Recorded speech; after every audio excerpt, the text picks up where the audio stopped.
Good evening, good evening, good evening, good evening, good evening, good evening, good evening, and welcome back to tonight's episode of Injustice, a Second Star Studios production of Pathfinder 2nd Edition.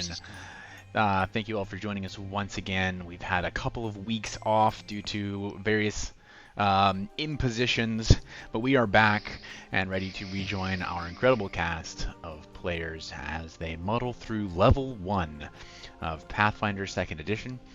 I'm going to have a volunteer that is not Jerry or Cameron to give us a brief recap of the last session, and then we're going to do a little bit of housekeeping stuff, which may not be interesting to the stream, but we have to do it anyway. So, and then we will talk about the world that we're jumping back into. So, who would prefer of the remaining participants, qualified participants, to remind us all what happened last time on Injustice? I'll do it. Okay. Awesome. I actually don't remember. I am unqualified. Yeah, I really meant to get AJ the information since he wasn't there last week, and so that would be interesting. But I forgot to get. With So him. Chokai dies.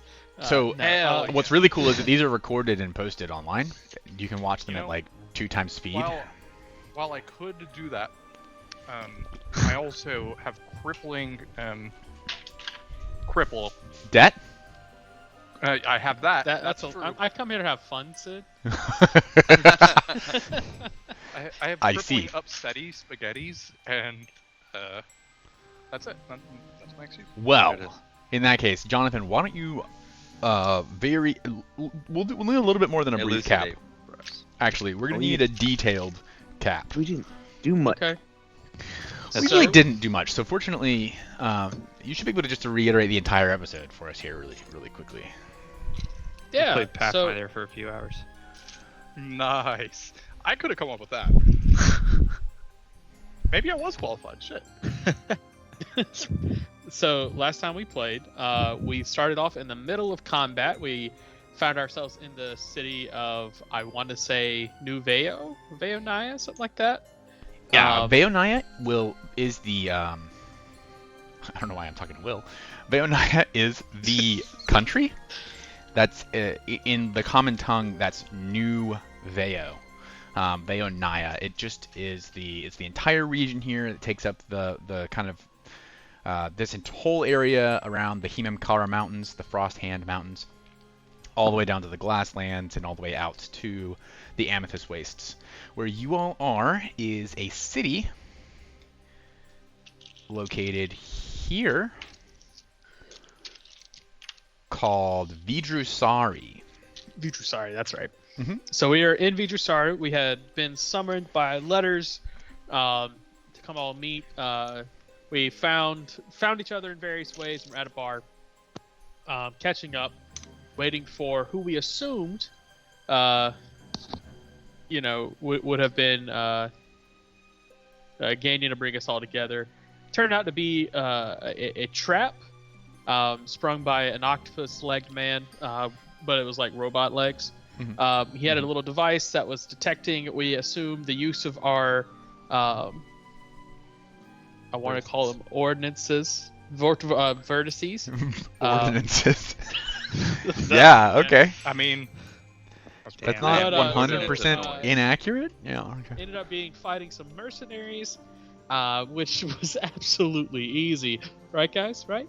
Turns out one of those was actually Ganyan, who, after completing the combat, it was determined that he's a mercenary now, and he holds a grudge against us because we in his mind, and without, there's definitely is some truth in what he's saying. We kind of just ducked out and left him there to deal with what's going on. But he also has a vertex, a spot of the Ordained.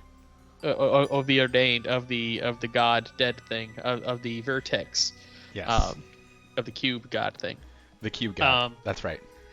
There was a lot of discussion, a lot of heated emotions, and trying to understand each other through disappointment at the situation and trying to both repair relationships and finding that that's not happening, coping with that as well. One thing was brought up that that spurred everyone was the lack of knowledge of what actually happened to Evie after that night. So Ganyan assumed that she was with us. We all know that she was swept away by the, I want to say, witness guard, special witness protection program. And we have not seen or heard from her since. We assume that she was safe, but it appears from what Ganyan has said and his reaction that she has not been seen or heard from since that night, which leaves us now in we all went to sleep that night in various places. Some people got rooms, some people decided to be a tree out in the middle of a forest, some people went and spent time with friends willingly and completely copacetic, and everything was fine about that. Not so much that I decided to be a tree. I kind of always am, right? Well, I mean, I was trying to set you up for the line, and you just didn't do it. Well, it's too early, John. Look, it's not what you are. It's what you make of yourself. Okay. Yeah. Sometimes you're just a tree, bro. And that leaves us now where I assume we're waking up that morning with vast possibilities in front of us. A very well prepared DM who knows pretty much what's going to happen. Down to a And, T. wrote the Like, script actually, up your choices don't matter at all. I've already Right, decided what happens We all day did. today. We did discover, if I may, Jonathan, the only note that I took is that we discovered you guys Manigal. Manigal is a Nagaji count who lives near the Rainbow Fall Plateau, and we know that he is very old, and he has probably got some knowledge on, like, actually what the vertices are and Right, how. that was one thing that Ganyan was talking about a lot, or just mentioned to us, that we don't even know how to use our vertices. It appeared that he learned from the half-baked dead god in the Eye of God. No, or the whatever. monkey. Yeah. Yeah, the monkey thing. And that this Manigal might have some information on us, or information on how to use the vertices that we have, so we can learn how to use them more properly. Because it did seem that Homie was using it a little bit more effectively than we were using our own. And he's mad at us. He was very well. He was mad at us for a lot of reasons, but that was one of them. I have some written out. The capital of Veonaya is Samaj, the comprehension of Veonaya. Yes. Is that where? That's not It's- where Manigal is. He's in an estate outside of that. Yeah, city. he's not too far from The it. Rainbow Fall Plateau is like. Yeah, if you outside. are looking at the map for the white, the fingers, I guess, kind of is how some The places. Himankara Mountains. Yeah. Yes, those. The Like fingers. there's. Yeah, if you look Oh. at the top, you see how they're Yeah. kind of like splayed It's out. a hand, the Frost Hand Mountains. Yeah, so the capital actually Samaj true? is here. Yes. I think so, Sid, right? Yes. Mhm. Say the name one more time, Mason. Himem.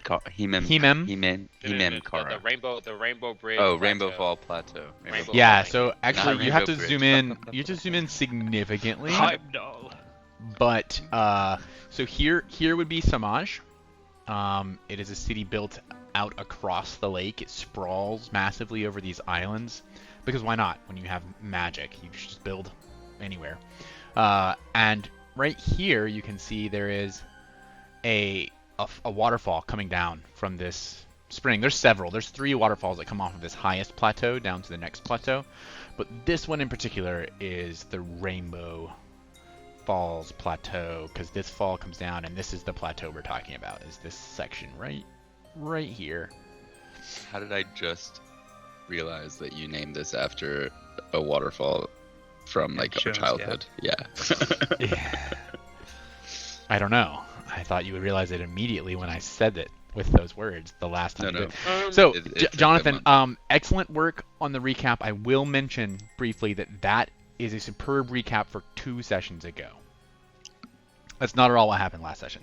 Can- So, Oh. previously on Injustice, Yeah, the we- party finished the combat in the prior session, left the Tricorn Mercy House, went to both a bar called Mage's Meadery to play darts, and That's also right. the Fanciful Levitations Oh, to yeah. buy a levitating disc for Because. Yeah. I Tofros. acquired a Vijusari Vipers floating disc because we learned that Vijusari's mascot, the university There are the mascot, Vipers. are the Vipers. Yes, Also, Siri performed risky surgery This is that's true. true. also- on himself. We also met Kevin. Kevin is the store clerk at Fanciful Levitation. That's correct. There is a game of darts with some very much uninterested girlfriends. All accurate. Yeah.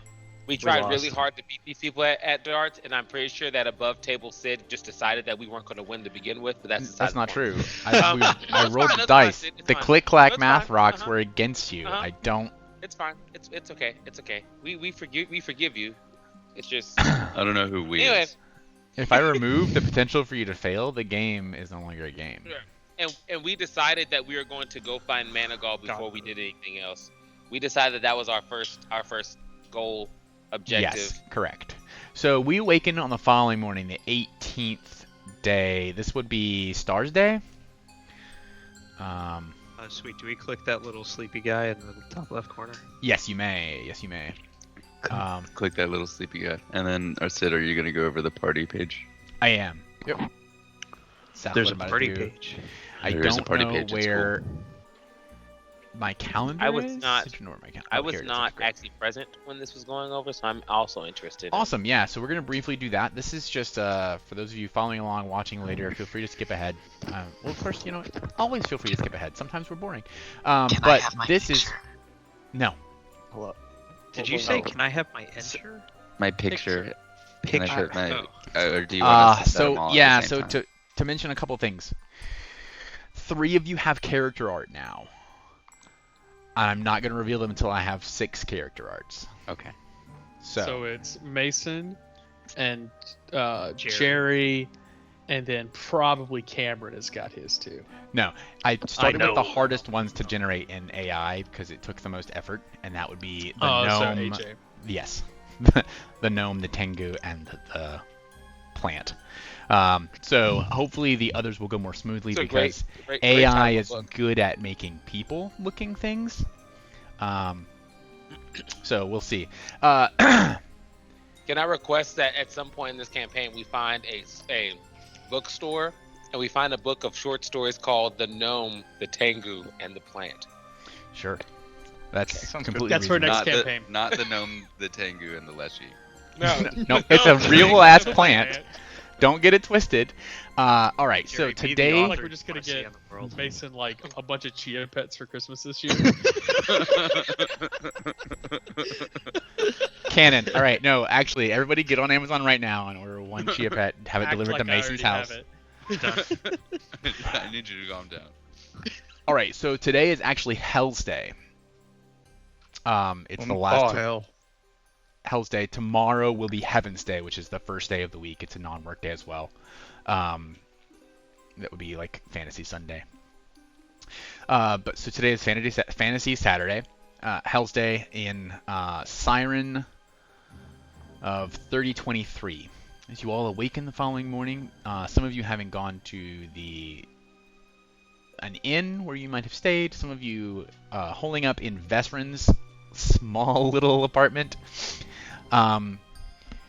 You awaken with the intention, I believe, of striking forth across the countryside of Veonaya and making your way to the Rainbow Falls Plateau to find Manigal. Vesrin will be quick to remind you all that one does not simply walk across Veonaya. Generally, to enter the countryside, you have to have documentation papers. You have to become a citizen.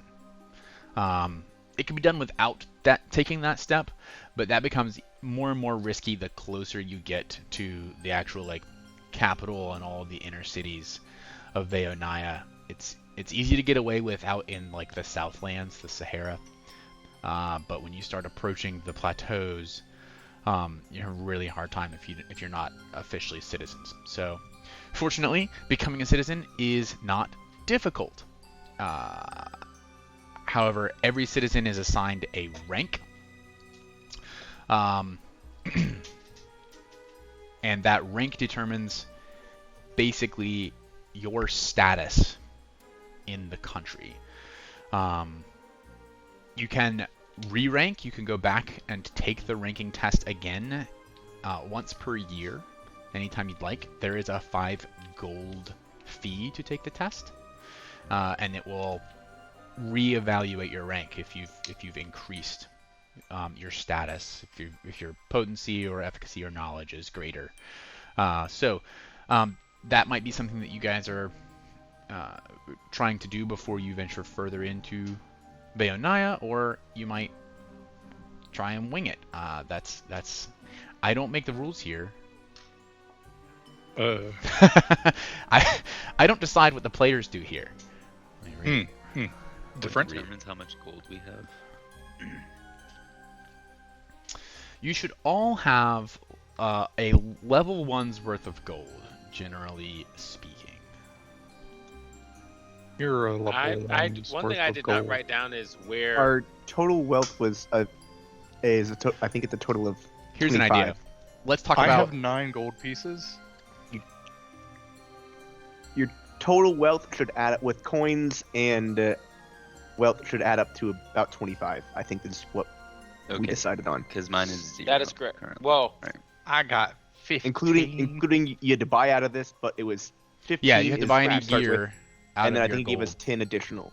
Yeah, Yeah. I have no inventory. Man. And Right. Johnny Well, let's doesn't really talk need about this. gear. Everybody go to the Kits little are the- man on your menu bar on the right, the actors tab. At the top, you see a red folder called the party. And within the party at the top where you see the little folder to collapse or uncollapse, right next to that there's a dog-eared page. That's going to be the character sheet for the party. It's super cool. When you open this up, you should be able to see all 6 of the active player characters. You should be on the overview page.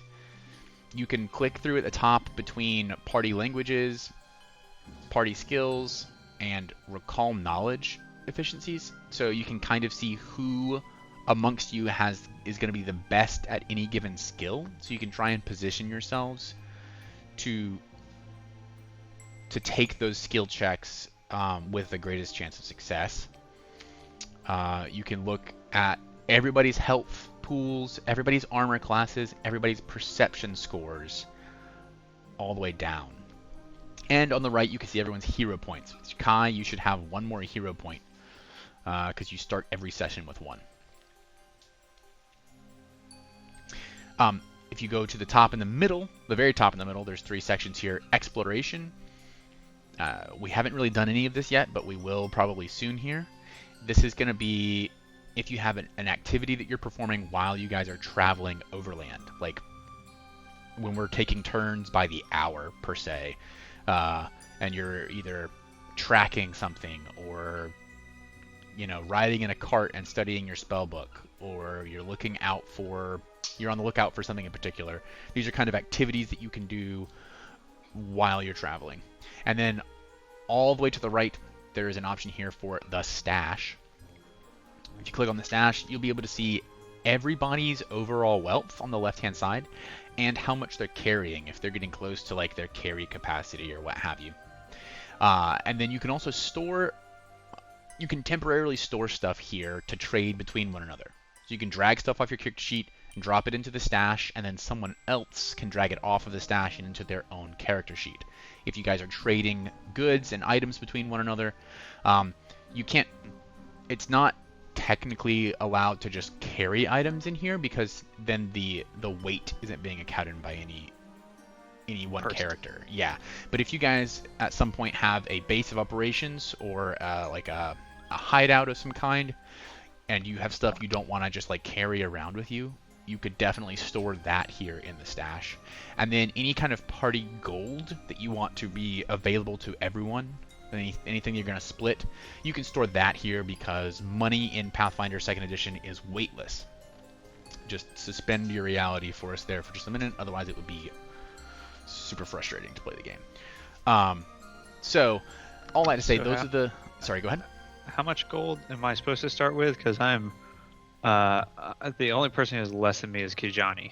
Start with 25. Okay. 25 And gold, then- and then buy your Yeah. equipment.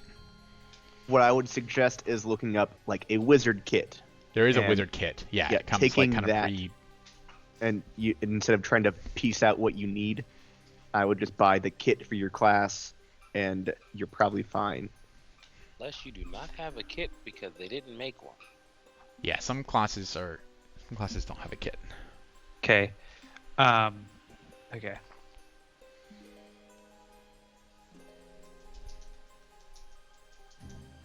Where do I find that? So go to in like the on the inventory tab on your sheet. Got it. Go to the browse. And then- Magnifying glass, yeah. Yeah, and then just look up wizard kit, and pull it in. Like under equipment, it doesn't matter, I guess. It doesn't. I think it is under equipment. Okay. It's, and no, if it's it- just got its own. When you hit the Okay, then- tab, it has kit. Oh, Yeah. there's a kit. On the left-hand side where you've got checkboxes for inventory Ah. types, there's a Yes, kit I option. do see that, in fact. Yes. Yep. Okay. There it is. And I drag it and drop. Hey, all right. Yep, and then and just make for sure you 2 deduct silver, 1 gold. whatever Okay. gold. Yeah, exactly. Aha. Okay. Yours is 2 silver, 1 gold. That's what it said. Mine's 4 gold and 4 silver. What the? Well, some kits have more stuff in them. You're a druid, so like your stuff probably Yours- came with yeah. armor and a shield. Yeah, I don't have. Oh. I don't even know if it came with clothes. Honestly, It should have. I don't see. I don't see any. It doesn't. It comes with an Oh. adventurers pack, which probably You should get adventurer's clothing. Yeah, adventurers pack comes with. Yeah. I have a It staff. doesn't say. It I doesn't have say a what it writing comes with, set. but you get clothes. Okay. Do I put this armor on? You're just running around naked. Do you want to not put the armor on? I kind of don't want to be wearing armor. What's it called? I mean, Adventures. Do you want to take that detriment by not having armor? Not really. I just want to wear the armor without having to wear the armor in game. I want to toggle armor. visual Really? off. Oh, Just don't imagine yourself wearing armor, and you're fine. There it is. I just need the rest of So yes, them. Cameron, wizards normally are going to buy a set of adventurer's clothes. They provide no armor class, but they can be enchanted like other armor can. So it gives you the ability to access runes and things. I see um, explorer's clothing. That could be exactly what I'm describing. That is what. Yeah. Sorry. Sturdy enough that it can be reinforced to protect you, even though it isn't a suit of armor. It comes in many forms. The most common sorts look like clerical vestments, monks' garments, or wizards' robes. Yeah, As members that's of it. all 3 classes are likely to avoid wearing armor. That's the one. I'll take Yes. that. I'll take 1. Thank you. Perfect. guess I have- Perfect. This subtract. So yeah. Okay. I'm sorry. I'm monopolizing, but I do have another question. Yeah. Where do I get the psychic thing? Because I didn't under the bonus feats I clicked browse, but I don't see the psychic that it You can. do have to change so- your yeah. your level filter, because all archetype dedications are technically level 2. I'm just giving it to you guys a level early so that we don't have to pretend that you just unlocked massive there amounts it of new is. features. So yeah, Yes. add it to your character sheet a level in advance. There we are. Okay. Okay. Cool. Thanks. That's Yeah. That's. I'm No questioning. problem. Yeah. All right, guys. So the following morning, Saradwin, you wake up with a bit of a crick in your neck. It's like you have slept in some really uncomfortable places, undoubtedly. This though, like in order to take off your armor, you almost have to like sit on top of it to have room. So it was not a great night's sleep, but you really do not want to let Vesrin know that you didn't sleep well. You were Absolutely not. acting like it. You were just so well rested.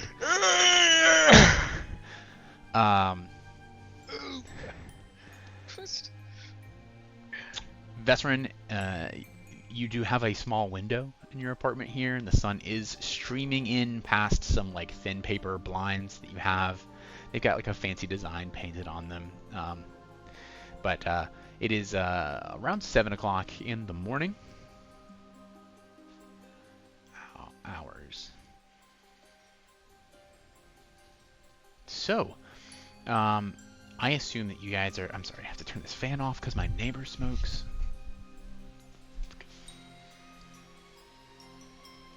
How dare. Yeah, cigarettes are the worst.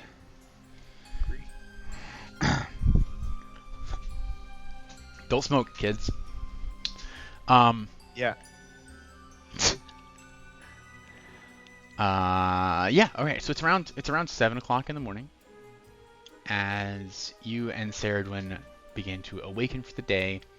I assume that you guys have some sort of general meeting place in mind, probably that park in the Arts District where you first ran into Kijani and Topros and Oleander yesterday on your way to the Tricorn Mercy House. So you guys had intended to meet here in the morning, around after dawn, but like kind of in the morning, to make your way over to the administrative building for the university here in Vijasari.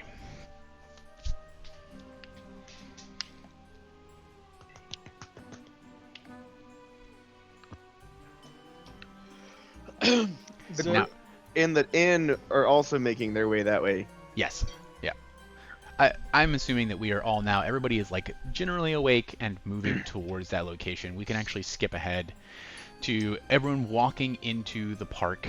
Sun shines down between tall, towering buildings. All of the floating paper lanterns that just sort of were buzzing around during the evening hours are vanished during the day. You can see no sign of them. And there's some white puffy clouds in the sky, but generally it's a pretty clear day. You can see blue sky. Kijani is kind of shaking dew off of his arms. All right, so I've had I don't know if we're interested in this at all, but I've had the thought that if we're interested in finding anything more about Ganyan, he's turning his bounty in somewhere, and I happen to know two mercenaries who have there's a ship in our fleet that might know something potentially, or keep an ear out to see where the bounty gets turned in. If we want more information, we might have it. Otherwise, however, There is a request high it. chance that in an eventuality we will search out what's his name? Ganyan. Nope. Oh, the other guy. I know what you're talking Managal? about. It's fine. Cataphias. And yeah. when we do, it is likely that we will cross paths with Ganyan at that time. Personally, given the interaction that just happened, I am in no rush to. Yeah. It's more looking Find for him again. information rather than finding. Yeah. I'm not trying to go and look for him. I just want to kind of get a better gauge. I don't think we're going to find him there because I don't think that he's going there. I think that he's working with somebody else. True. I think that we eventually might run into him, but I think I want more information if that's the case.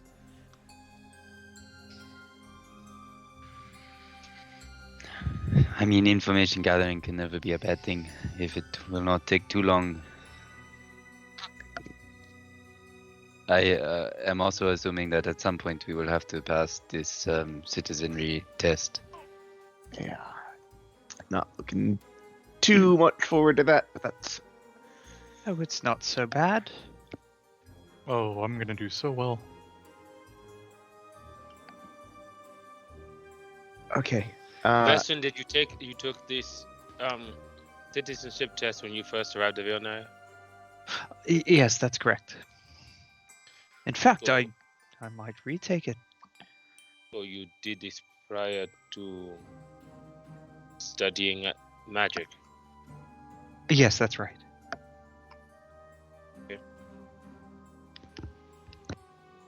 So what's it like? What do you have to do? Well, it's just a general test of knowledge about magical concepts, and there's a written portion. Oh, it is and- not a practical test. Well, there's both actually. There's a written portion and a practical portion that one must complete. Sorry, I thought I ran over Penny's tail. She's not in here actually though, so that's good. That's good. How did you run over? There, it turns out there wasn't a tail there. Oh, okay. Anyway, so, I amused myself, yes, I'm there's sorry. there's a written and a practical portion. And you're graded equally on each part. And your grade is summed up into a final mark that determines your citizen rank.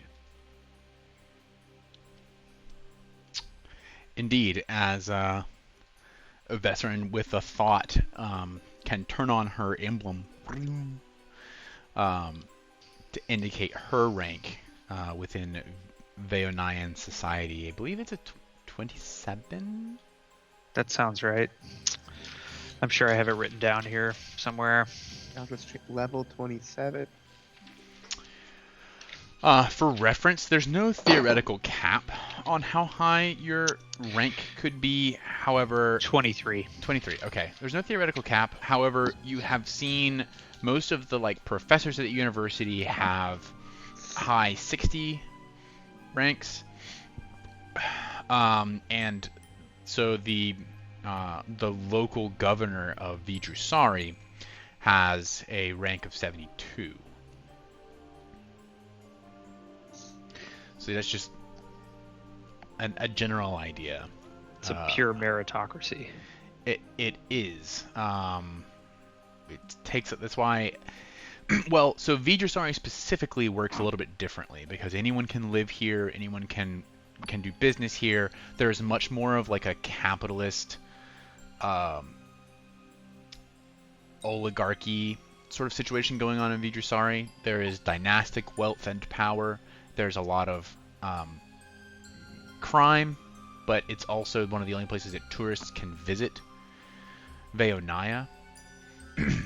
Outside of Vidrusari, it doesn't matter who you're born to. You don't inherit any of their political power or sway. You don't inherit any of their class status. Once you basically take your first citizens test, that's your score represents how you are treated by other members of society.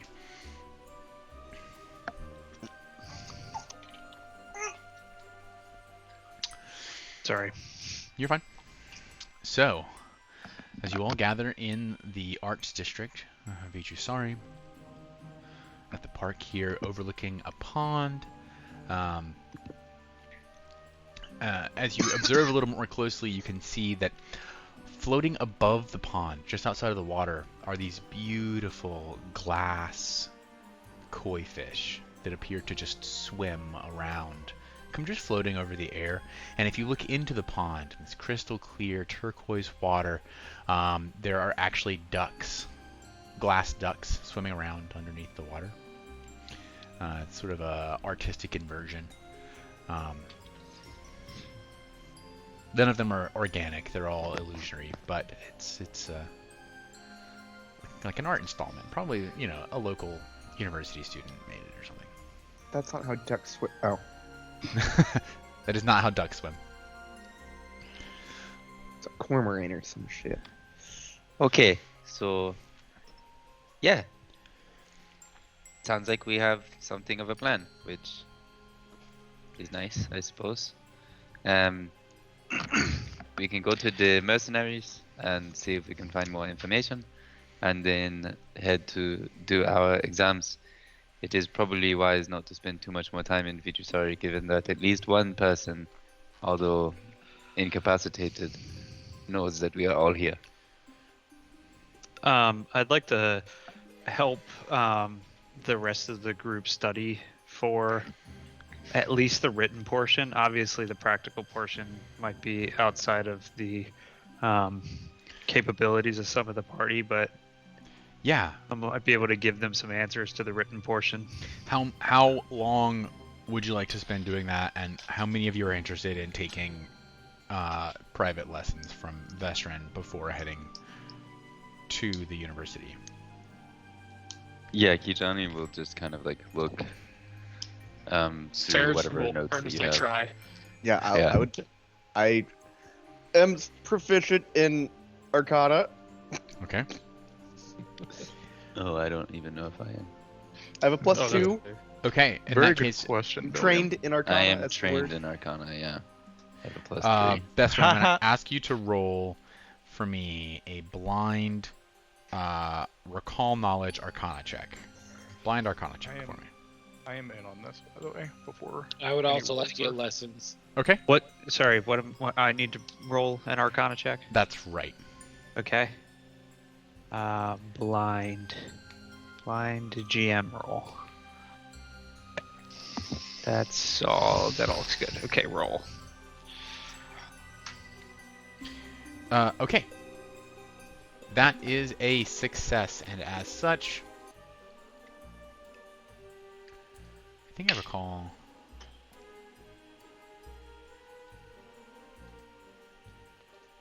There we go. As such, you will be able to.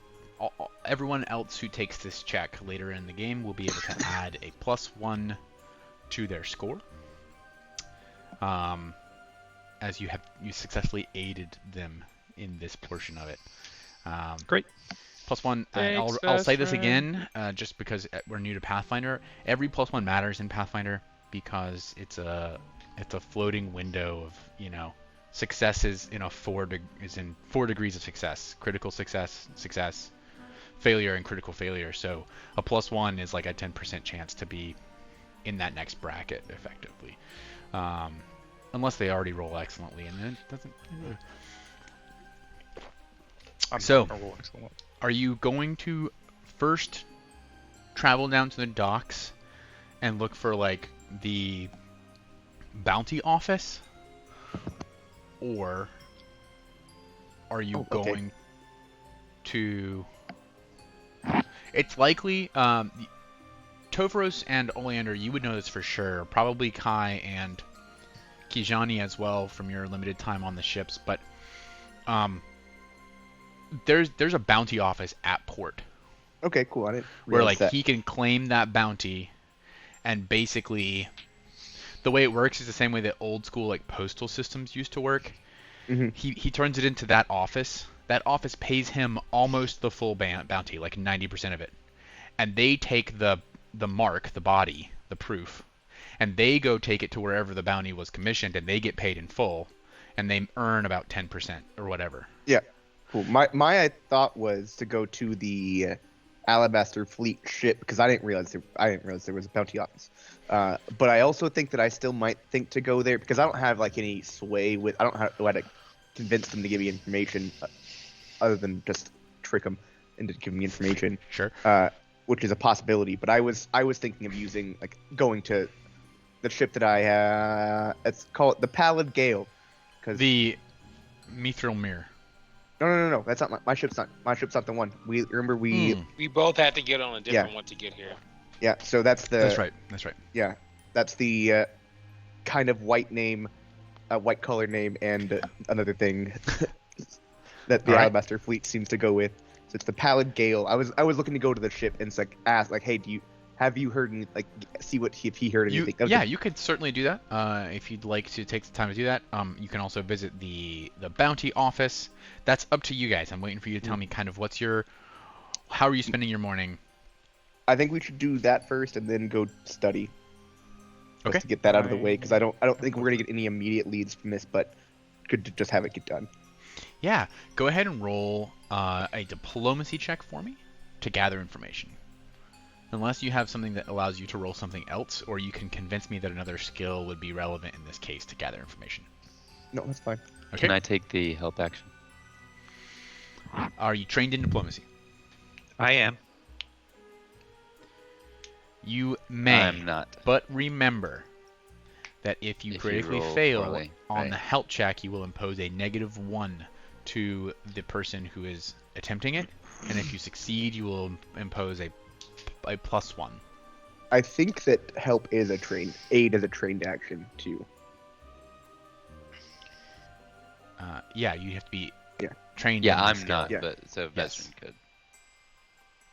If Yep. she so desires. Vestron, would you like to attempt to assist? Between the two of you, Sure. you've actually got quite a bit going for you here.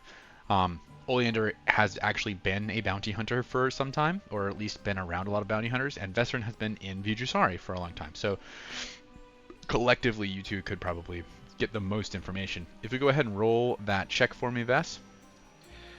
Blind diplomacy check. Yes. That's correct. That's correct. I feel help could probably not, like, aid checks could probably not be blind because we're gonna know the result anyway, realistically. True, but usually it's the same difficulty class as the. I guess it Fair. doesn't matter. I guess it doesn't matter. Yeah. But if I'm going to tell you doesn't- if you yeah. get a +1 or minus, then It doesn't. It doesn't really. Yeah. It doesn't really matter either way. Is what I'm. Sorry. Yes. Okay. Speak So out loud. now, Oleander, if you will roll for me that same diplomacy check to gather information. No +1. It is going to be with a +1. Yes. My apologies. Yep. Great success. It is a success. It wasn't a helpful. critical success, which would have given a +2.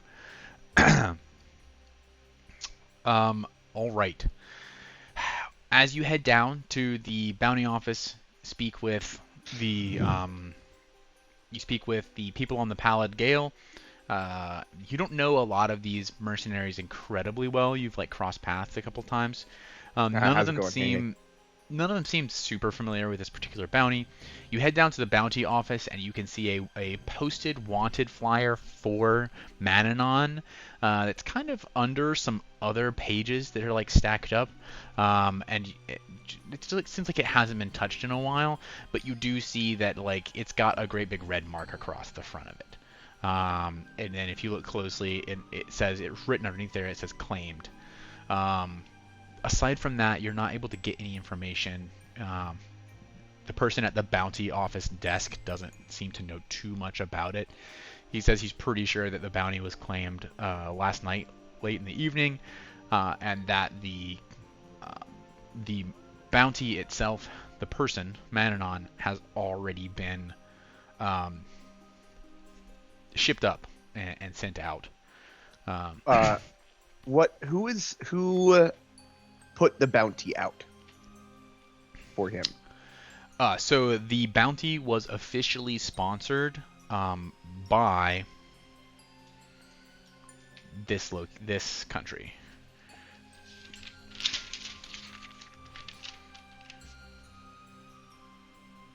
The Gamfar Collective, Raft City. That makes sense. Can't So find countries can sponsor. Can anyone sponsor a bounty? Sure. Yeah. While looking there, I'd also look for the bounties that he obviously is not a member of whatever this would be. Is this like an actual guild, or is it just like anyone could actually be a bounty hunter? There's Anyone can. Okay. If you see the flyer and you bring the appropriate winning ticket to the lottery desk, you get paid for it. There are people who work in guilds to more successfully and consistently get these bounties. The Alabaster Hello. Fleet would be one of those. Yeah. Just making sure. This is Yeah. like more general than Yes. there might be There's some not like cities where like a guild has a niche on it because Yeah, because they pick all the bounties up before anyone has a chance to. But they've got like kind of a monopoly. But generally speaking, if you're aware of the bounty and you bring it in, you get paid.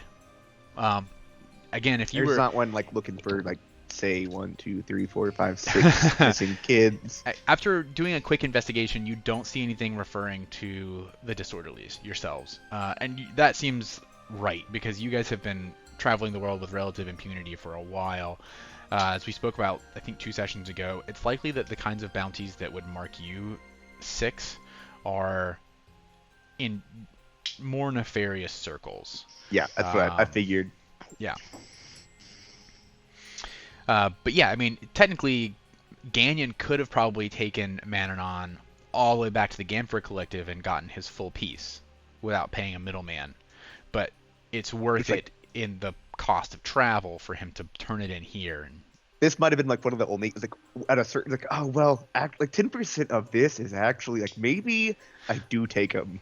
It's true, but then you have to keep it. Yeah, you have to keep. You're responsible for keeping it. You know. Yeah. Keeping the bounty it's just not intact and you know ready to turn in. Yeah. All it's the way kind of a to conversation that we ended up having like a business conversation. Me and the guy behind the counter, just talking about the logistics of how all this would have worked. Yeah. Okay. Whereas the bounty office takes that 10% and puts it towards like probably a teleportation service to get it done quickly, and then they take their cut from the proceeds. So. Yeah, especially for like a high dollar one like that. Yeah, exactly.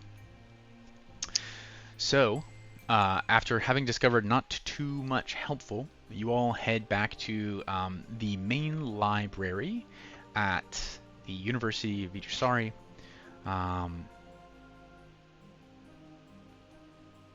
The library itself it's all exterior. It's all outside. There is an enchantment over the bookshelves that prevents weather. Like as soon as you walk into the perimeter, there's these red bricks that are about an inch off the ground. You have to be careful not to trip on them. That line where the building should be, but once you cross into it, you feel like you're inside. There's no breeze. It feels stuffy. It feels like a library. But the sunlight is it's prevalent. It shines down on these rows and rows of bookshelves. In the very middle of the library, where you would have like a large area full of tables for people to read, instead of a flat sort of quad courtyard sort of area, it is a bowl shape.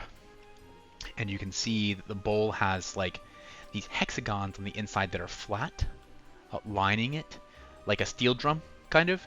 And on these there are tables. And as you walk in and just look around, this is all very commonplace to Vesser, and she spent tons of time in the library. The gravity is all outward in that bowl, so you can walk down. It's basically just like extending the amount of surface you have to put desks by dipping it into a bowl rather than leaving it flat. The gravity is all outward, so as you walk into it, you can walk on these flat hexes where these tables are. And it maximizes the sunlight for people to read. It's just this beautiful day. It just people sitting and studying, have books splayed out on these desks. Vess walks over and claims a table quickly. It's early in the morning, but if you don't claim a table, they will fill up rapidly. So she claims a table for the 6 of you, and then as soon as she tells some of you to stay put at this table and don't let anyone else sit down, and she runs off and collects about 12 to 15 basic books on magic, history, and the basics of magic, basically. And you guys study for about an hour or two, just going over the fundamentals, before you come to a realization that there's only going to be so much more that you just can't cram too much more. Like an hour is probably the sweet spot. If you spend any more time than this, it's either going to start to all wash away, or you might as well spend several years learning to do it right. I was the one that was in charge time. of making sure our magic items actually worked, but it always took like 2 days to figure out how I did it. So I kind of, no, not really understand magic. Not at all. always Kijani is going to be like actually trying to keep it, because the primal school is probably very different from what Brethren has learned.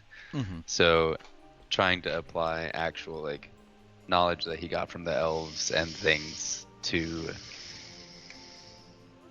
this very different approach to magic. So you are saying that it's almost as if there's more of a nexus of power from the mind? We draw energy from the earth, typically. Yes. Well, I don't know how the test proctors would respond to that. I mean, magic is magic, and I don't think that they necessarily discriminate against anything that's not arcane. Occult magic counts. Primal magic counts. For the practical portion, is it like are they gonna like do these things and we have to find a way to, or we could like, oh, show us what you can do, kind of, because I think I can sell myself as being able to predict magic, even though it's not. I cannot light a candle from a. Oh, maybe I could if I tried. So Yeah, I mean, Yeah, I Vestron, might from your experience, this. you've only done this once before, but there is like a 30-minute waiting period between after you finish your written, during which the proctor will read your answers and essay answers and kind of judge what sort of challenge is around your capability and ballpark, and will from that sort of custom design a challenge. It's usually a puzzle sort of challenge where you must either show like a raw force of power of magic, or use very fine motor skills magic, very detailed, intricate magic, or sometimes a combination of those things depending on your skill level. You've heard many different stories of this test being proctored, and almost no two have had the same trial.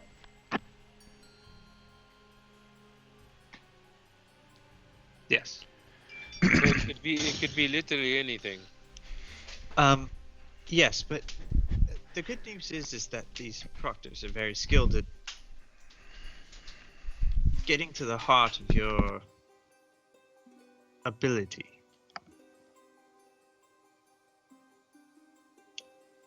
Okay. The challenge is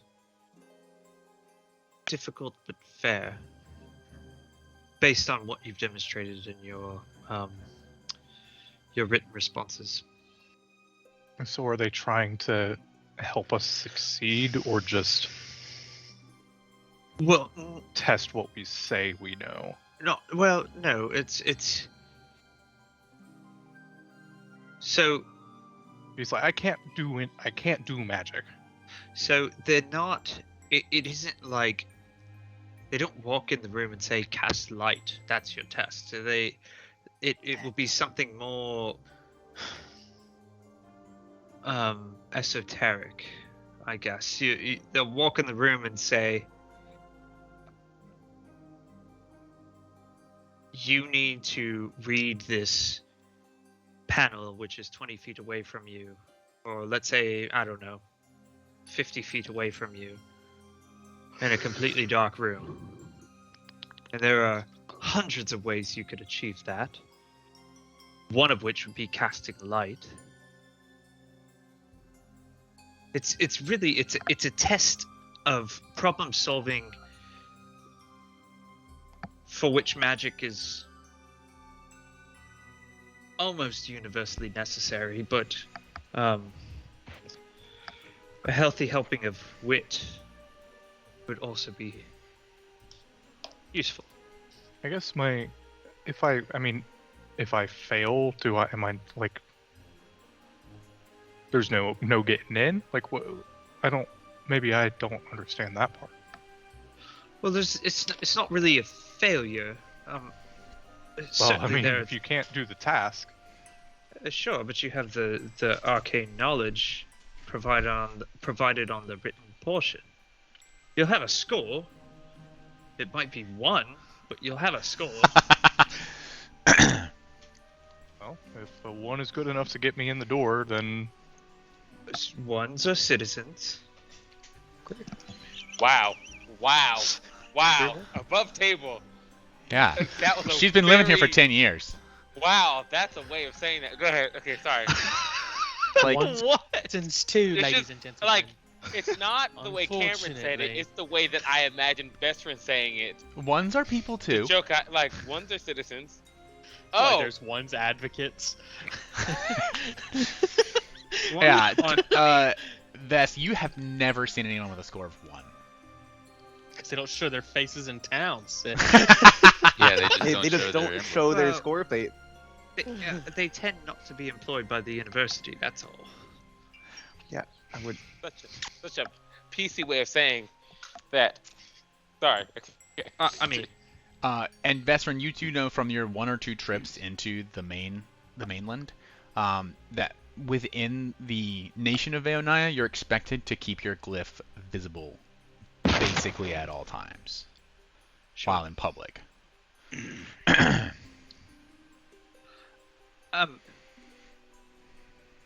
Really, I mean, I wouldn't fret about not being able to complete the task. So like I said, an example, let's say there's a panel 50 feet away from you. They place you in a dark room and they say, read the panel without taking a step.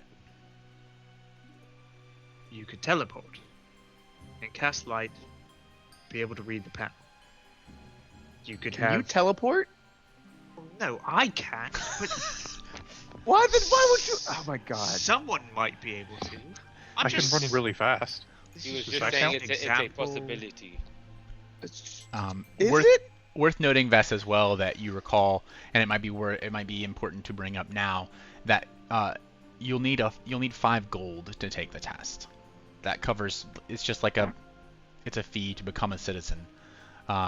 You won't need 5 gold to take the test. You only need 2 gold to take the test. But everyone who doesn't already have a glyph will need 5 gold to take the test.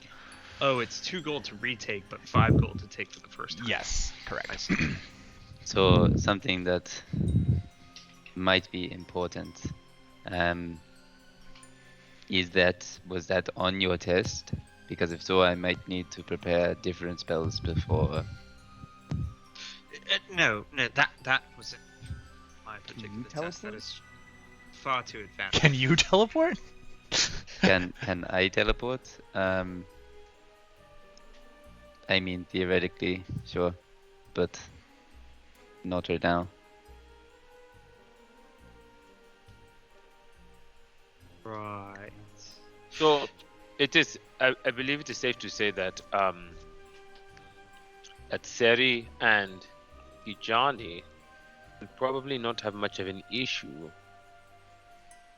I will probably not have much of an issue. Even Oleander might not have an incredible issue, given that he has some innate ability. Well, I Cons- mean, Shokai has astounding abilities also. This is true. So, I think we should be fine. But that I- said, It do I brings need everyone's to prepare attention that we different do spells? have our vertices. It's not yes, like that's, That's saying. what I'm saying. we're fine. It's still gonna be fine. We're overthinking this. Do we want? I do not know if it would be smart to use our vertex in the test. I fear that there is probably a natural curiosity about these people, that if they were to recognize it as something not particularly magical, in that it is not from certain spell traditions. Well, I don't think that would be much of a concern, because the people who you don't need to use the vertex, but Chokai could just as easily be considered a conjurer by pulling something out of his feathers. Oh, that is true. And if Everyone- there's a candle behind a box, I can tell you where the candle is. If it is lit, probably. If it's lit. That's critical. But don't you have some type of like No. elemental? Okay, you do not. Okay. Oh yeah, you could. They could hit me with some ice. That'd not be fun. I mean, you have your lineage as an explanation. I have never seen anyone turn light into physical matter, other than me. So, And are there's you a making your first- way to the administration building? Yeah, let's do it. No, Do I let need- us do I continue need to to- talk about our anxiety by taking this test. Yeah, let us Zero. actually be students. I've seen you take on more difficult things than this, and I'm sure you've done even more since I've last seen you. Let's go. Do And I need to I prepare different kick him in the spells? butt Is because I my can't give him an is my attaboy because he's too short. The question. bottom, gents, the bottom line is that I've given you enough information to do reasonably well on the written portion.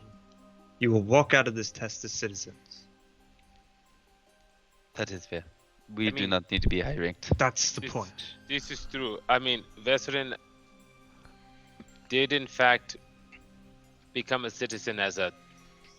How old was Vesserin? I was 12. 12. So And I she was hasn't 12. taken the test since. And, Yeah, and I had studied no magic. yeah. I have never seen you fail a test though, Vesserin. this Oh, is true. Okay, but This is true. My would anxiety is argue- getting more and more. Talk about it. Let's go. Let's go. Let's go. Ollie, I would argue that 23 out of 100 is a failure. At least at the schools that we went to. All right. Okay, The average You're is still very gonna- important to take into yeah, consideration. we'll let you be here. the bell curve here on our grades. Well, So, Okay. as you're walking through the city of Vidrusari, I know what I Vesperin said made no leads sense. you to a beautiful building. It's stunning, actually. As you approach, it is in the shape of an inverted pyramid, balanced on its point. This seems like a fire hazard. That seems unnecessary. What is I the don't name like of you- the like- building? not enough points of egress. Or, There- or perhaps it just opens and everybody falls out. There is an arched doorway in the peak of the pyramid, down from which there is a grand curving staircase that appears to be made of opal, an abalone shell, as it kind of widens at the base and narrows as it approaches the peak of the pyramid. There's just enough space for one person to enter through this door. What is the name of this building? This is the administration building for Okay. the University of Vidrusari. Okay. You can hear, Yeah, but and what's the Vesserin name could, of the building? Sam. You can you can hear, and Vesserin could tell you that at the top, on the very top of the pyramid, there are practical training grounds. It's a gardens because it's a completely flat surface at the top, right? It's an inverted pyramid, and on top of that there are these like there are trees growing. There's open space, courtyards. What we would see and think of as like tennis courts, but they're like practical magic courts where people are training and studying. This is probably 15-20 stories. Each story is a little bit bigger than the one before it, of course. 1,520 stories. 15-20, yep. It's magic. Um, It's bigger on the inside. Yes, exactly. And the pyramid itself appears to be made of a matte, it's not very shiny, but like a matte black sort of basalt stone. It has arches cut into it. There's a level kind of right in the middle of the pyramid that appears to be mostly hollow. It's got these arches all the way around, and then sunlight and air seems to pass straight through. So you can imagine that's probably, well, Vesserin could tell you it's like a cafeteria area. It's open to all sides of the pyramid. It's just kind of dining space, tables laid out. As you What's up, Will? That's the. I was trying to find a good reason to call it the Sam, and it's because that's the cafeteria. It's the Sam. I don't know why. That's just what it's called. Oh, okay. That is why it's called the Sam. That's why it's the name, like you said. I was trying to make yeah, get it's the Diggs. joke into. Um, Yeah, exactly. It's called Sam. The building's called Sam because there was a group of 45 people, all named Sam. Like instead of it being in for one person, a group of people came together and like, okay, we all donated the money for it just to be called Sam. That's what I was I thinking. thought it was an acronym for like school appetite management. That also would be better. appetite management. Yeah. There you Yeah, go. I like that better because I like, yeah. Yep. And Vesrin leads you up the stairway into the building. Immediately inside, there is a spiral staircase because it's highly impractical. The very first level of the pyramid is quite small. So you begin to head up.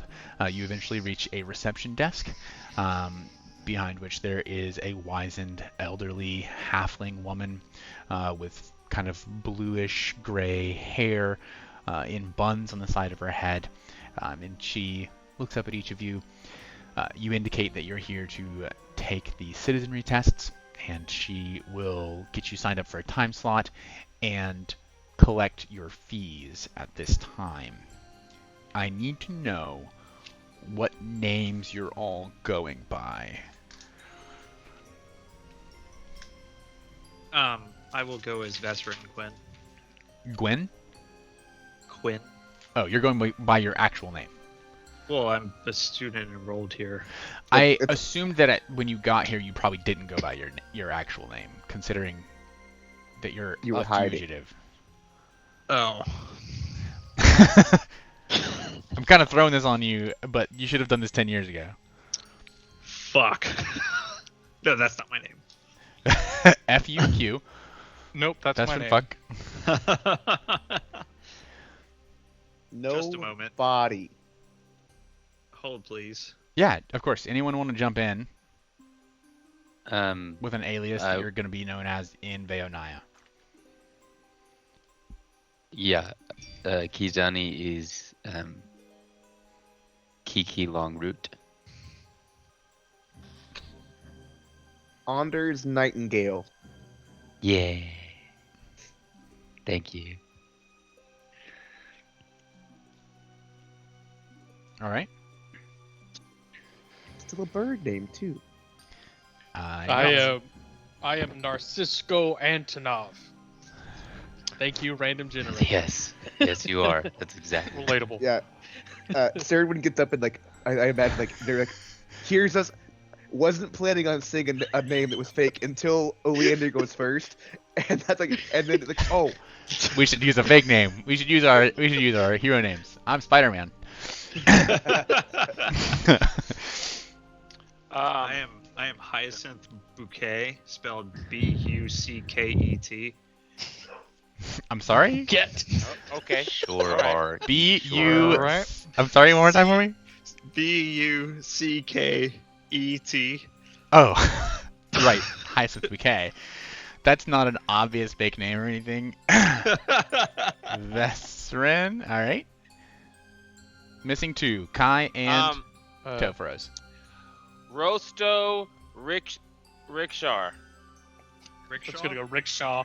Rickshar. Hope you guys are remembering this. Oh, sure. Let me write in my notes. Aren't you Right. writing it down right now? I am, but I hope you remember. Treku. Treku. T-R-E-K-K-U. Shrek 2. Yep. OPAC. What? OPAC. Like the oil? Like, kind of like O'Reilly's, but instead of Riley's, it's Pack. Okay. Sounds great. Like the cartel. Right. That's right. Oh, All right. I'm just Um, using my name to make more names. Does everyone have the requisite gold to pay the fees? Yeah. Yes. Yeah. I will Be very will confused if turn someone my did. glyph on so that she knows I only owe Alright. 2. Perfect. All right. What if I do worse this time? Does my rank go down? Can you Theoretically. lose rank? Yeah. That sucks ass. You shouldn't go spend the gold to take the test unless you're certain you're going to do better than last time. One would assume that I would do better this time after 10 years of studying magic. You would assume. One My would name assume now that. does have Groot in it. Long Groot. All right. After collecting the golden thieves, writing down all of your registration names, she smiles curtly. It's the rudest, coldest smile you've ever seen, but it is a smile somehow nonetheless. And she leads you into a room, several floors up, where there are these padded cubicles, and basically asks each of you to take a seat to begin the examination. She then returns back to the reception desk as a human man who looks a little bit sleepy. Good morning, applicants and citizens of Veonia. Thank you. Today I will be proctoring your ranking exam. This is the written portion. Based on your success on this part of the test, a custom trial will be formulated for you to prove in the practical examination, after which, being reviewed by 3 professors of the university, a rank will be provided you. Thank you for your interest in becoming Veonian citizens. There will be no talking during the exam. Please keep your hands visible at all times. I don't want to see any pocket libraries. You'll find an inkwell, a quill, and if you prefer it, charcoal at your table. The exam begins in 38 seconds. Please do not be alarmed. Thank you. He sits down. You're all facing like your cubicle, which is lined up against one wall. In this room where there's a glass window along one side, it's probably a one-way because on the outside it looks like stone. You saw the whole pyramid, but there's a little bit of light shining in here, and it's enough to kind of illuminate this room. He is sitting at a very small desk behind you, looking at each of you. So he's staring right at the backs of your heads, basically. He's got a pretty good view of you in the cubicles. He's a middle-aged man with kind of grayish hair. He's a human man. This isn't the same guy that you saw 10 years ago, which is not unusual. But do any of you have any questions before we begin? Yes, I have a question. What's the appeals process if you disagree with your score? I forgot to ask 10 years ago. So. Johnny just kind of looks at Vesrin like, really? While it is seldom used, as appeals are judged more harshly than the original scoring, you can, of course, appeal to the dean of the university, and he will proctor an exam individually for you. It is there is a small donation required to the school, but if you so feel as if the leading professors who have graded you have done you an injustice, you can request that one-on-one. Mm-hmm. He did the thing, guys. He said the name of the It's a name drop. Name drop. You can request a one-on-one. Thank you. As you know, knowledge is power. And Indeed. I have a question. Yes. The exam is beginning in like 2 seconds. Am I to understand that you cannot use magic in this, or? No magic during the written portion of the exam. Exactly this moment. Wait. There's a flare of light that looks like flame briefly, and it is like a sheaf of parchment is immediately reverse burning. It's like if you filmed like a bunch of paper going up in flames very quickly and then put it in reverse. It appears on your table. You will have 30 minutes to complete the examination. Your time begins now. Is the University of Vigisar's motto "knowledge is power"? Because that'd be a little bit too cliche, wouldn't it? It is definitely not. I don't know what it is. But it's not that. It's not knowledge. Desmond I said say it it like it was a definitely secret is, password. and Yeah, you said, yeah, you said like something. I'm like, oh, okay. Knowledge is power. Okay, I'm definitely using a hero point. Yeah, I'm also. Yeah, Yeah. 100%. Alrighty Oh, then. what Did I- roll? did I Okay, get a hold hero on. point for Everyone is going recapping to the make previous a. session? Yes. Everyone is going to make a spellcasting ability check. If you do not have a spellcasting entry on your character sheet, you are going to use the highest of Arcana, Nature, Occultism, or Religion for yourself. Could you may I? not could- use Constitution. These are blind rolls. Can I use They will be thievery? blind. They will be What are blind my rolls. options again? Do we get circumstance bonuses for studying? You do get a +1 bonus to That's this. Yes. Wait, can you go over what the options were again? I'm so sorry. Arcana, Nature, Occultism, or Religion. The And highest we're using of- a- All right, nature it is. we're doing hero point, so we do keep higher. Keep higher. Yes.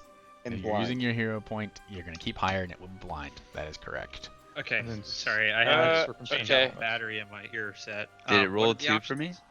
Could you see? It did roll 2 for you. That's correct. Okay. How do you Okay. get it to do 2? Keep Keep higher. higher. Shit, keep higher. Okay, and then do I have a circumstance bonus at all? Probably not. You did Uh, study. You studied. You'll get a +1. Yeah, you can have a +1. Oh, sweet. Okay, yeah. Oftentimes, teaching is a better study method for those who are already well versed in it. Okay, blind. That's why professors are so smart. Not me. Okay. Jonathan, What? your reaction to that was appropriate. That's what it should have been. Give me just a moment. I don't like not knowing my role. Same. Kijani definitely. I need to know whether to be excited or not. That's true. Kijani is See- definitely using the charcoal and not the inkwell. And his writing is as bad as mine in real life, so Cameron's laughing because he knows how bad that actually it's garbage. Yeah, it's absolute garbage. Well, maybe they'll just think you've written a bunch of runes on your paper. Have to get somebody over here That's- to That's So not much bad magic. handwriting. Those are runes. My God, this is brilliant. Alright. Brilliant. Did he take this in Elvish? Like, badly? Yeah, Kijani definitely thinks that he knows Elvish. Does not know. Does not know Elvish. Spent 10 years in the woods with the elves. Cannot read Elvish. There's one right in Primordial, really. All right. Now, a good question. I need for. Oh, so you finished your tests? Sorry. There's a mechanical portion of this, but there's also a fun roleplay portion of this. So, 30 minutes pass. Vess, Session finishes in 10. you finish early, and you don't know if it's because you get kind of nervous that no one else has finished. You're like, I don't know if I just like misunderstood some of the questions, and answered them too quickly, and missed some sort of key pivotal thing in the question, and so you go back and read all of the questions again. That's Hashtag 100% what happens. Hashtag like, relatable. I've done that. Like, why am I done and everyone else is still right? I At the see end, this happen and get mad. Like, I know what happened. There's a at the exact moment that the 30-minute mark is up, your papers ignite again. The flame is not hot; it cannot burn you, but it is startling. As they burn He away. said, "Don't be alarmed." Okay. I'm alarmed. Don't get your feathers ruffled, brother. It's fine. Thank Birds you. don't like fire. Thank you for your participation in the first portion of the exam. That was quite successful. I've seen it gone much worse. There will be a 30-minute waiting period, during which each of your entries will be evaluated and a trial created for you.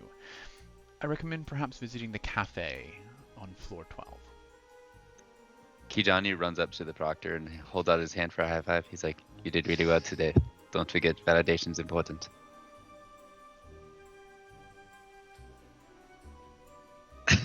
Sorry. And then the question happens. Now I'm just imagining what it was like for these 10 years in the jungle. Everyone For would these high five elves. each other every time they. That was a great kill today. That was a good plant you made grow. Your pumpkin is enormous. Usually the high fives are a little bit more enthusiastic, but you know, you take what you can get. Quick Yes. question. Yes. What happens when it goes worse than it did for us today? Oh, I have seen people having terrible mental breakdowns. Get up and leave crying. Oh, You should really have the sound of like birds playing in here or something. that's Or true. like Ocean. any Seraphine Hops. standing at the doorway. Thank you for your participation. He opens the door and Really, leaves himself. anything other than the fire. In fact, do you have a comic didn't mind box it. that we could? Um, I thought it was He has awesome. left. He's left the room. Oh. Well, I suppose we should just do what he said. Let's go up to the Sam. The Sam, exactly. You head up to that sort of very middle of the pyramid. It's just open, like a slice out of the pyramid. There are columns holding it up. They probably don't need the columns. There's no real engineering going on here, but it makes you feel a little safer. In the center of this large space, there is a circular. It's like the circulation desk at a library, but it has just food out all over, and there's someone cooking there in the middle. There's a cafe and just light snacks and things, mostly sandwiches, and salads and that kind of thing. It's like a Panera Bread company, basically. Kijani actually will get some soup. Okay, yeah, they have an excellent corn bisque right now. Lovely. I tried to order a super salad, not understanding what she said, but then I ordered a salad. Yeah, she does originally, when you say that, try and prepare you a superfood salad, which is just Oh no! No! full of Yeah, kale. yeah, and- That's what I ordered. That's what I ordered. And I'm fine with it because I don't know what this means, but this is awesome. it is so green. It's like basically an acai bowl with avocado and Yeah. kale and quinoa, and that's it. That's it. Yeah, Sarah looks for panini. 100% ham and cheese panini. It's ready. It's pre-made. They throw it on the grill. It comes out hot. It's actually pretty good. This is all I wanted in my life. Like the cafe at the Cliffs of Moher. Highly recommend. I just get a couple pieces of lettuce. Okay, all right. Is that enough? They How do. much do you They do weigh? You could just eat sell up you the mine. whole salad. But you can eat what you'd like of it. I eat a couple pieces of lettuce. All right. We'll say It's like for a this, prepackaged each of you, salad. it's like 3 copper for lunch. Okay. If you partake in lunch.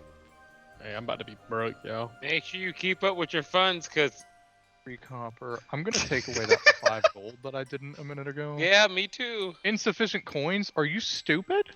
You have to have Wow. the actual. Yeah, Insufficient you coins. that it won't. Oh, It won't make change for you. that's bullshit. Yeah, that's why I went ahead and Turned made all myself of your 30 gold into- silver oh. and and Just and, turned All of your no, no. gold and copper. Keep track of copper the whole campaign. Well, that sounds fucking awful. You said 3 copper, right? 3 copper, yes. Vesrin can't eat. She's too nervous about the written portion. She's thinking back and like going over every question in her mind, and she's like trying to engage the other people in the party of like, what did you think about this question? And Sarah I didn't think that's- about that question when I read it. I don't Sarah know. puts half of his sandwich in Vesrin's hands and says, "I would much rather see you put things in your mouth than to hear anything coming out at the moment, That please." sounds it. that's very forward. Honestly, though, I agree. Wait, I just wait, wrote stop. with my heart. No.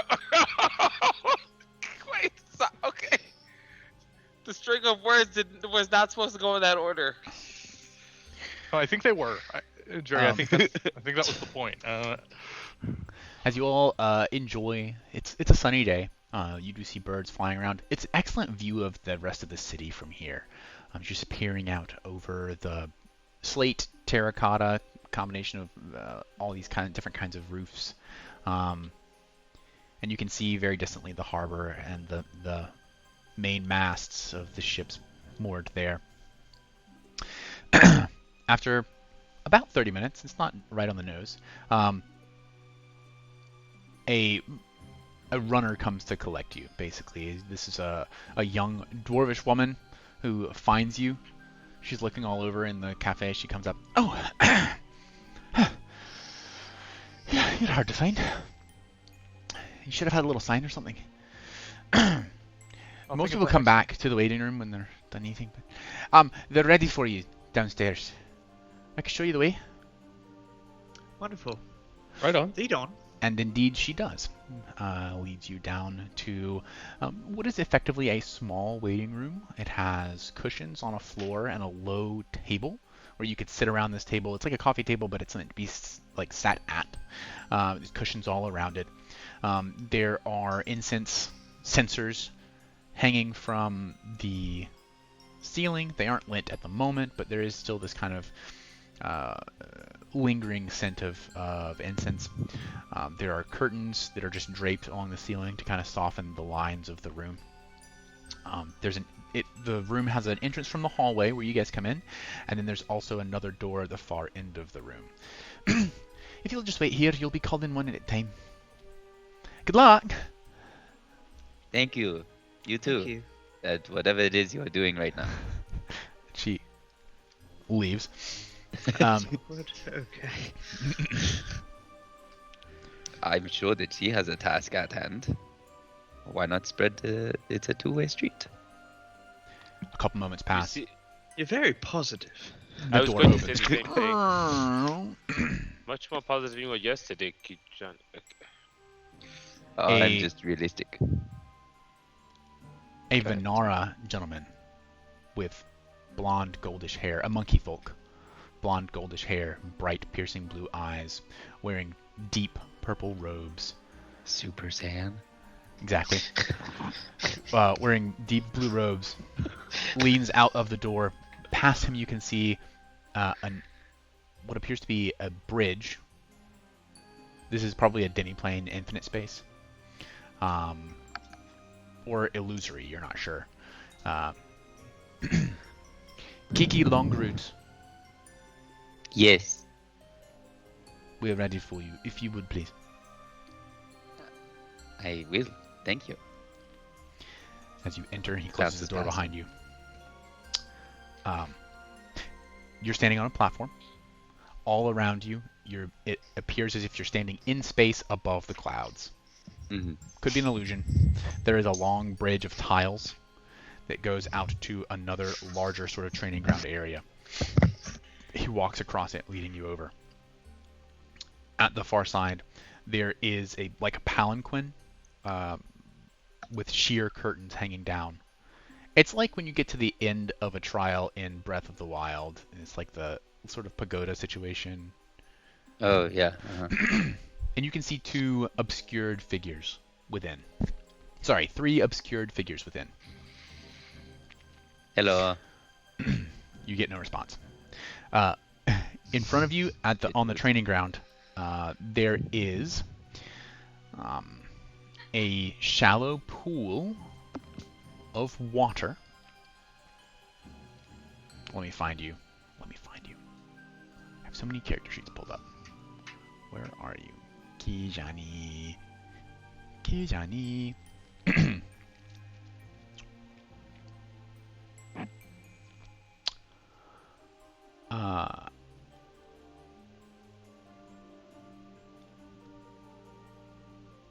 There is a shallow pool of water Mhm. under which, poking up from below, are sharp razor blades just beneath the surface of the water that run the length of it. On the far side, there is a small pedestal with like an oil lamp, like an Aladdin-style lamp. The proctor, the monkey folk, holds a candle in his hand, Oh, and then all around the pool on both sides are bamboo stalks. They are quite tall. Your task is simply to light this candle and keep it lit for 3 seconds.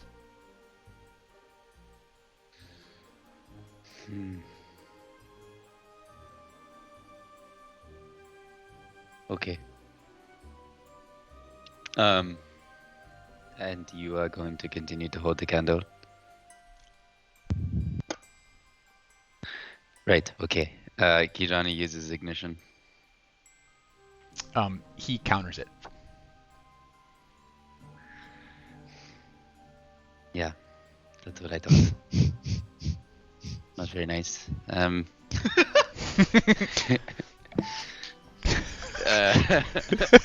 going to kind of look around. Is there any anything in here that?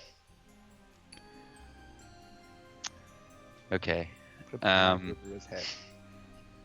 Kitani's going to walk up to the bamboo. Mhm. And use weave wood. I will call that to the chat. So I'm going to weave the bamboo into 4 separate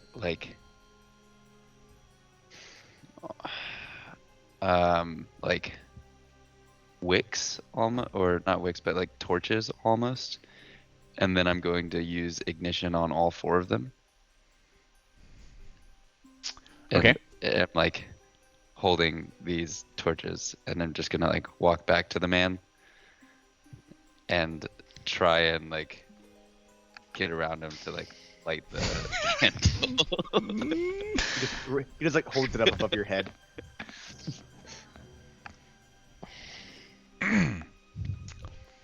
All right, make a spell attack roll. Spell attack? Okay. Mhm. Public? Yeah, sure. I will. He is reroll able that. to. You have another hero point? Yes. All right.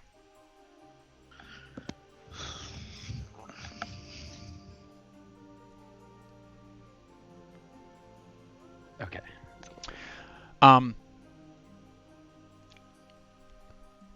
Despite your efforts, flames from coming from 4 different places, dodging around, swiping these around, you've got a pretty significant source of fire, and you're just trying to get the candle lit.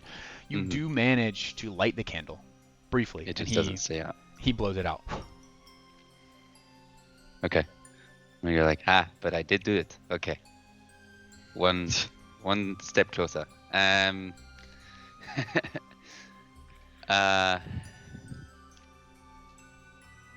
Could I even?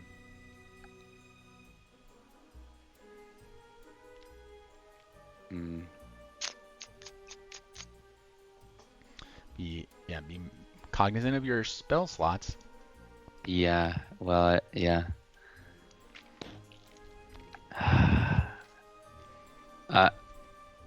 I will use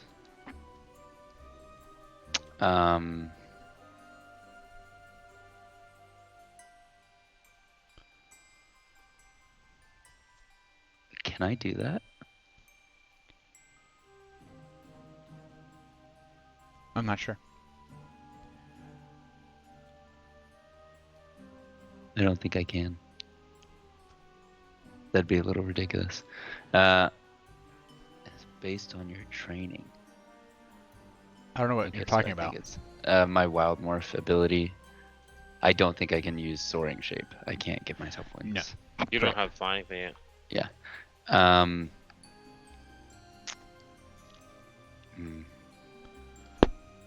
Yeah. Kijani is going to try again with like if you imagine it being like one turn, he's gonna try and do things almost in simultaneity, Okay. and actually go for the man with the stick and use ignition on the candle while trying to like distract the man by like attacking him. Okay. Yeah. I will say you're able to distract him and ignite it again, in this case, but he does blow it out. Hmm.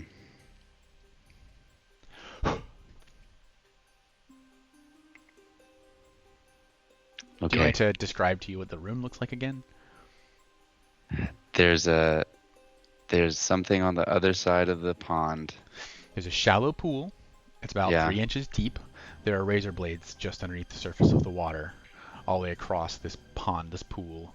On the far side, there's a pedestal holding a lamp, like an oil lamp, like an Oh. Aladdin lamp. Okay. I was missing the lamp piece. Kijani's gonna like put the torches down and be like, I'll be back, hold on. And walk over to the, very nonchalantly, Uh-huh. walk over to the oil lamp, pick So it the up. oil lamp's on the far side of the pool that has the razor blades in it. There's no way to get to it without crossing the pool somehow. Okay, what can I do with you?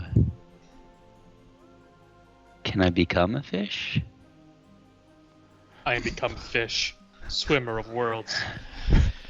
You have wild shape, right? Yeah, I can use pest form as like the first bit. I Is think I can there become... is there I don't know this. Is there like a limit on the movements you can have in Pathfinder with that at every levels? Do you gain the ability to get swimming speeds, and is that Yeah, they're I know they're flying feats as he speed. gets. heightened to 4th Wait. level, you can turn into a flying creature, but I think I You can have a- turn into a swimming creature. Huh? You can wait. Is the candle a candle you can hold? But he's He's holding holding it. Oh, okay. The exam proctor is currently holding the candle. Correct. I'm gonna walk up to the pool and use a focus point to turn into a. So yeah, let's test this really quick. I don't think you can get a swim speed. I could be wrong. I think that The heightened gives me a pest form is what we're looking fly at, right? speed. You're casting Yeah. pest form. Uh-huh. Kijani, Digivolve too. You transform into the battle form of a tiny animal such as a cat, insect, lizard, or rat. You Yeah, can I'm decide the reading that. specific type of the animal, such as rat or praying mantis, but this has no effect on the form's size or statistics. You gain the animal trait, you can't make strikes, and you can dismiss this spell. You have a 20-foot speed. I think that's just your speed.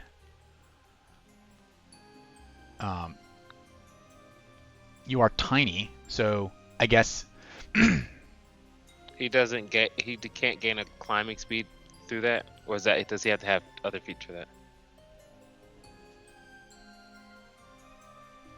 The only thing it specifies is heightening it gives you the ability to turn into a flying creature, which makes me think that I can turn into. yes, Swimming but so creature like without it. realistically, it doesn't matter what you want to look like. You have the following statistics. You can flavor it however, skin it however you want. This is the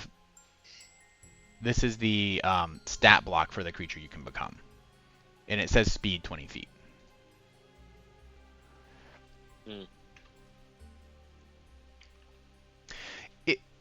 Looking at it, this might still be a viable option for you, because as a smaller creature, as a tiny creature, you could more easily avoid the razor blades in the water. Yeah, I'll become like a water moccasin or something, a snake. All right, excellent. And then try to pick it up as a snake because I've only got one focus point. Okay, yeah, go ahead and make as a tiny creature your Athletics modifier is minus 4. strength athletics modifier. Yeah, it's gonna be an athletics check. Yeah, that's.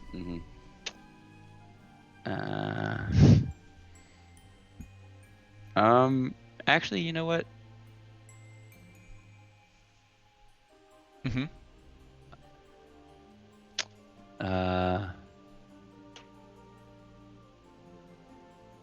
Yeah, I'm not gonna do that. Okay. I'm gonna do that. Sure. No problem. I'm gonna turn back to my regular form and pick up the lamp and open it, make sure that it's oil. There appears to be oil in the lamp. Okay. I look back at him. Tedious. Okay. And we'll approach the pool again, and this time, are the razor blades like stuck in the? Yeah. Make Pool? a perception check.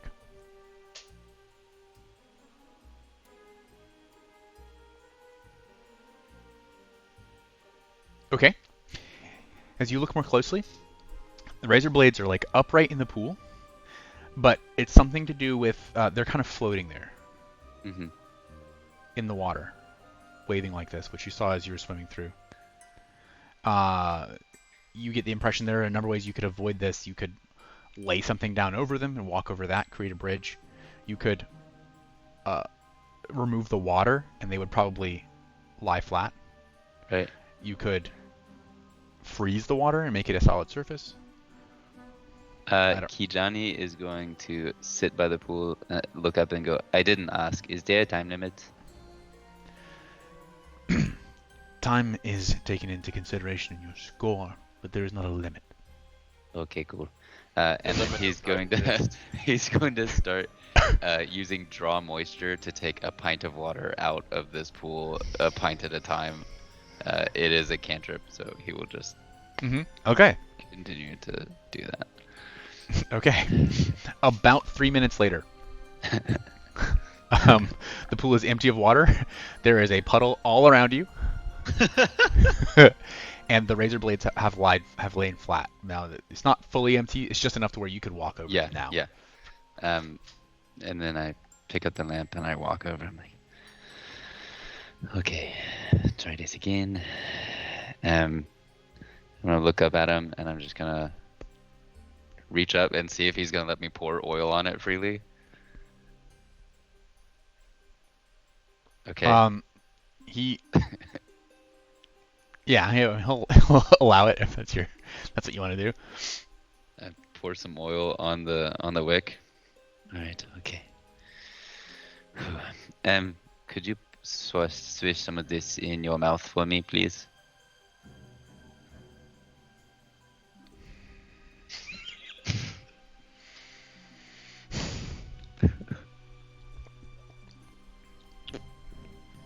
Thank you. Cool. Awesome. And then I go to do the same thing with the attacking at him and ignition. Okay, he's distracted by the terrible taste of oil, and you do manage to ignite it. It burns very quickly with the oil on it, and the wax begins to drip down. He does not attempt to blow it out. Cool. With This his is fun. ethanol breath right now, and he will done. allow it to. It burns through. The exam is concluded. You are a good sport. I appreciate it. And he walks you back across the bridge, and opens the door and closes it behind you. Before I leave, I turn around and I go, "Thank you. Have a good day." Okay, perfect. No high five? Well, I just made him drink oil. I don't think that he wanted to high five me. You made him drink what? Well, What okay. you- To be fair, I asked him to drink oil. I didn't make him do anything. Isn't that dangerous to someone else? He did it Generally- of his own volition. I don't know what to tell you.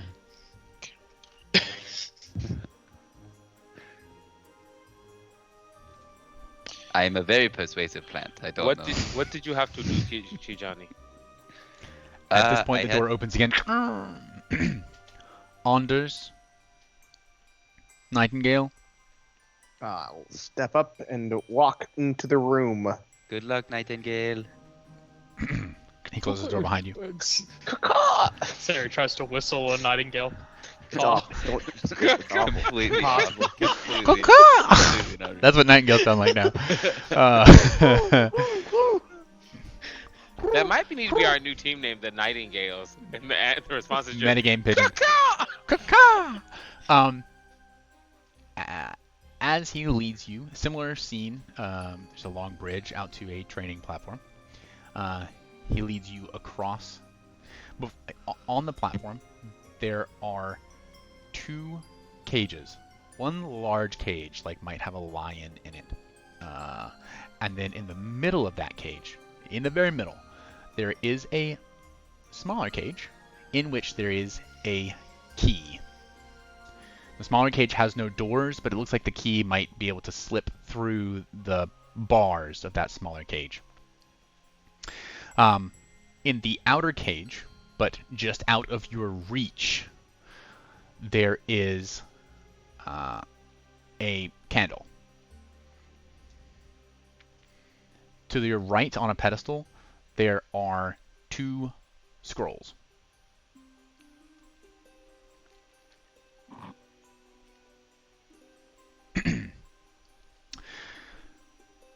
Please light the candle.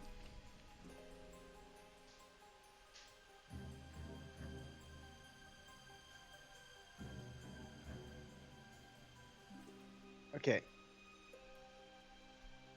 I go over and look at the scrolls. Okay. They are both scrolls of Mage Hand.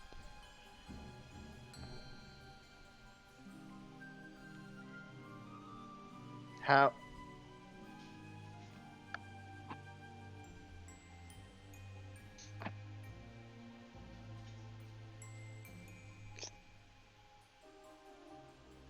So it's a cage, right? Yeah, in the outer cage, there is a door with a padlock on it. But it's a cage. I can see the candle though. Yes. But it's out of reach. Yes. How much of my equipment do I have? I assume whatever you brought in with you. Like, is it socially acceptable to have a sword on me? Probably not. Okay. That's the question that I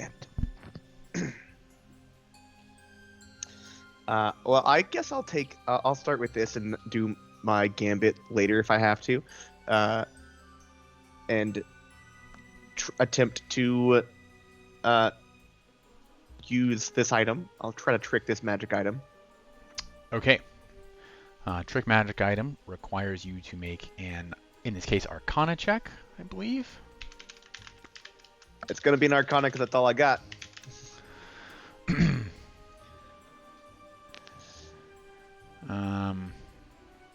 You attempt to check to the skill matching the item's tradition. Yes, that's fine.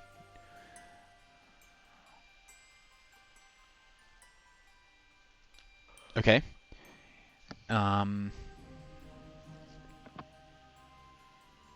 Okay. Yeah, so it's going to be an Arcana check.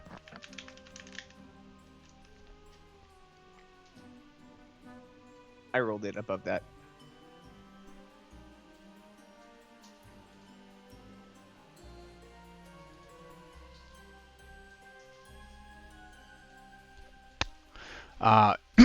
You do not succeed. And the spell it doesn't even attempt to. If you fail, we have to set a precedent here. I'm not sure what happens if you fail to trick the magic item. You can't use the item or try to trick it again in this turn, but you can try again on subsequent turns. Yes. Okay. Yeah. And it is a regular failure. And yeah, critical failure. I can't do it yet. Okay. Yeah. I'll try it again. Okay. Not on this turn, but I'll wait a couple seconds. Sure. 6 seconds. Yep. Just imagine Oleander's reading it again. Like, wait a minute. Wait. Yeah. Well, so I'm also using. I looked this up. I'm using a more Baladesh. Anything that it sounds. If they're recognizing it, that is everything that they feel like. Oh, he knows magic not from here, and barely. Very rudimentarily. Yeah. So you rolled an 8 on the first one and a 9 on the second one. Sorry. Did you reveal that or did I do I that on did. that? Okay. So once again, you don't critically fail, but you do fail to use the spell scroll. I just want to throw a knife at it, but it won't even work. I need a rapier for the extra the reach.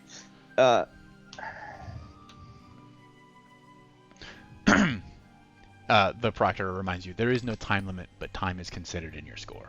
Yeah. I'm looking around. Hold on. To light the candle. Try again. Yeah. It's been 12 seconds.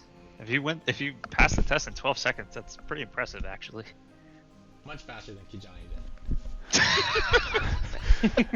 I I'm also just don't imagining know this is what- like Taskmaster. Do anybody watch Taskmaster? That's exactly Yeah. what I had in mind. Yeah. I'll try. Thank you, again. Alex. Okay, go ahead. And Good. Did you roll a 10? don't know. You rolled an 11. So This isn't really a good background feat when you're not good in intelligence already. It's not useful Well, until way later. So to be fair, you haven't rolled very well. Yeah. But also, like, I don't even know what the DC is supposed to like. It's these are not things that I'm good at. True. Fair. You roll a 5, a 6, and an 8 so It's just, far. I will just keep trying it. It just Okay. Yep. feels. 5, 6, 8, 7. I'll try the That's other a one. critical failure. Yes. I'll and try the as other such, one. the this one's written in a different language. It's still a spell scroll of Mage Hand, but it's a different. It's a different approach. Like please I just don't want to look at it anymore. I'm don't He you can takes take this it. in consideration too. That's fine, but I done with that one.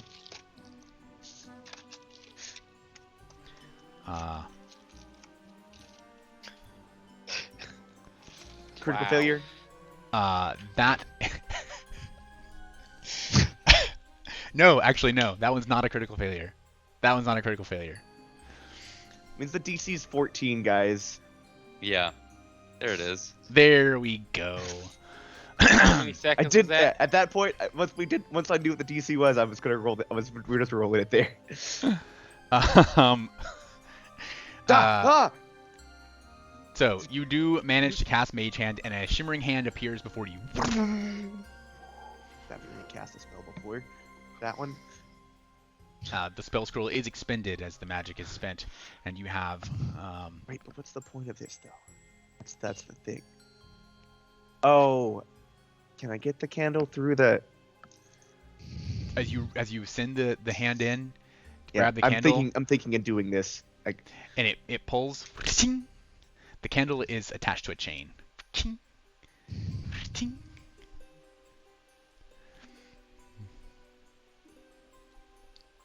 is there like? There's 2 locked cages and a key on the inside of the first one. There's a large cage Yeah. that you cannot reach the middle of. Mhm. In the middle, basically near the middle, there's a candle chained to the floor, which you didn't realize until just now. And there's also a small cage in which you can see the key, which is probably to the first cage, where there's a padlock. And that key is inside of a little cage that it could be. The key could slip between the bars of that little cage. Okay, cool.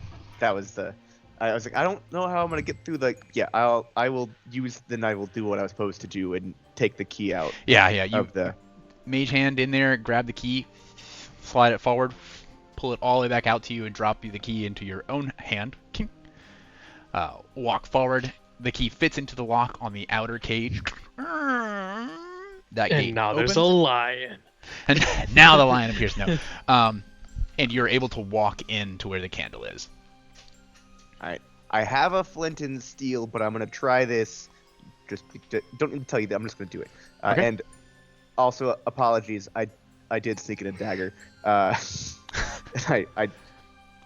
take out a dagger, and I will use elemental assault for fire, and I will try to see if I can slice the wick. Okay. Yes, go ahead for me and make an attack roll. I'm going to consider the armor class of the... That's a success. That's a success. You managed to slash at the wick, deal some fire damage, and it does indeed ignite. Well done, Mr. Nightingale. The trial is concluded.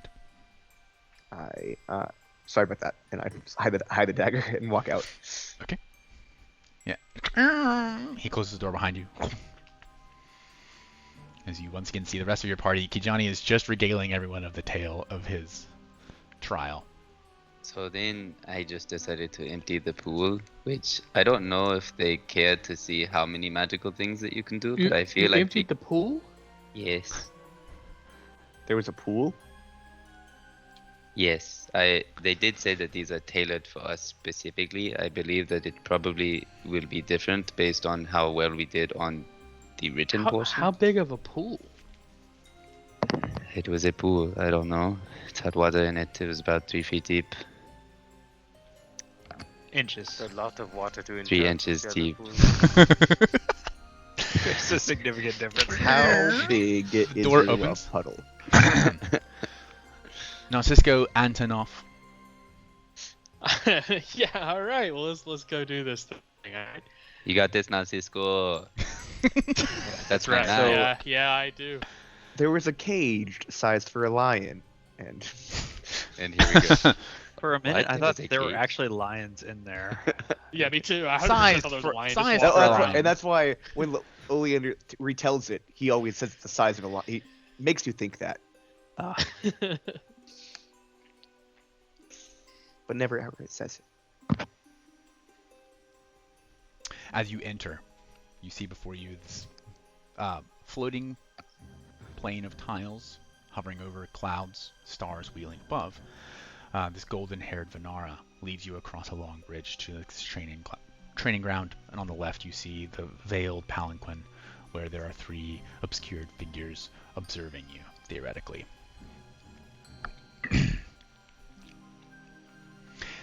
There are on the platform 2 oxen. The oxen appear to be injured. They are hooked up to a mill, a spinning yoke sort of situation, where if they were able to push, they would be able to spin this mill, and the mechanism of it would lift up a very heavy weight. There's a weight sitting on the platform. Please, raise this weight above your head. Okay. So I understand the room. Yes, please Like- ask away. It's important. Yeah, so I just walked in. On my left, there's the veiled people. Yep. On a different platform. And in front of me, there's the oxen just chilling there? Or is there Yes, they appear to have injured legs. They are in so in Pirates of the Caribbean, the first one, there's a donkey that walks around the center of a thing to make the smithy run. This is that kind of situation. Okay. Boxing. And it's connected to a wheel. And the wheel turns and it lifts the weight. Yes. Okay. So I will walk over to the oxen. Okay. And I would just like to try to address, to see what their injuries are. Is it broken legs, or is it just Yeah, so the tendons on the backs of their legs appear to be slashed nearly through. Okay. I will utilize... For what it's worth, you can tell these are illusory, magically conjured oxen. They aren't real oxen, probably. Alright, I will read what heal spell does again, because it's been a second. These are living creatures, though, right? For the purposes of the exam, yes. Okay. So I will cast a 3-action version of the heal spell Okay. while standing next to these guys to the Okay. options. Go ahead and roll the 1d8. Is it right? I think I just hit the healing button. Okay. Both oxen appear to visibly heal their wounds, knit back together. It doesn't appear to have fully healed them. The injuries are no longer weeping, but they are not probably at full strength. I'll do it again. Okay.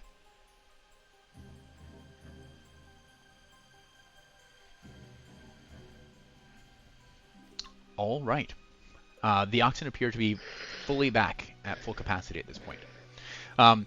This seems to be a simple test to you and your particular skill set. You could probably imagine that to a society who esteems arcane magic and has very little access to healing magic, this would be more challenging to a lot of other Veonian citizens. This just so happens to be exactly what you're capable of doing, and as such you breeze right through it. The oxen appear to be in good spirits at this point, and as such they begin to walk, and they begin to walk around the center spoke, and as they do so the wheel is turned, the line is drawn up taut, and it begins to raise the weight. And I go and stand under it. Okay. After a number of seconds, it does raise high enough for you to step beneath it. Ta-da! The examination is concluded. Thank you, Narcisco. Thank you very much. So above table so far, Sari has been the fastest one. It'll take a little bit of in and time out. for the oxen to raise the weight, but yes. Yeah, but Could we be got about 12 I seconds mean, to solve the let's problem. actually think you know. about it. Let's think about it. Who's moving as fast? Who's getting the highest score? We got it. That was GoPro doesn't care, but Jerry is interested to see.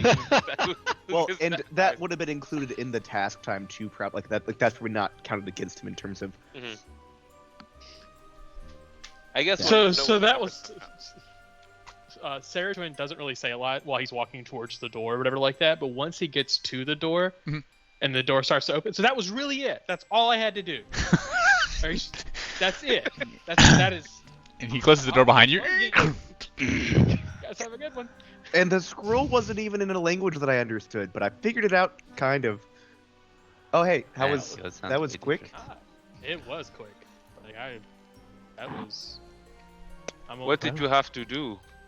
Yeah, Um, what did you do with the candle and the flame? just saved a couple lives, and there wasn't a candle.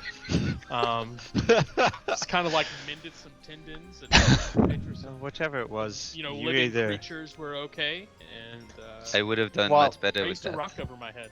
Yeah, whatever I'm glad I it didn't was, get that you one. either did extremely well or extremely poorly. Well, I mean, I saw it. Hey, look, they said it was complete. Like I don't know what that means, but we're done. A one's a one, right? I'm not here One to- is a citizen. You're right. I'm not here to like make a name for myself. I'm just Tag time. You Forgot. made an entire name called Narcisco, but okay. Yeah.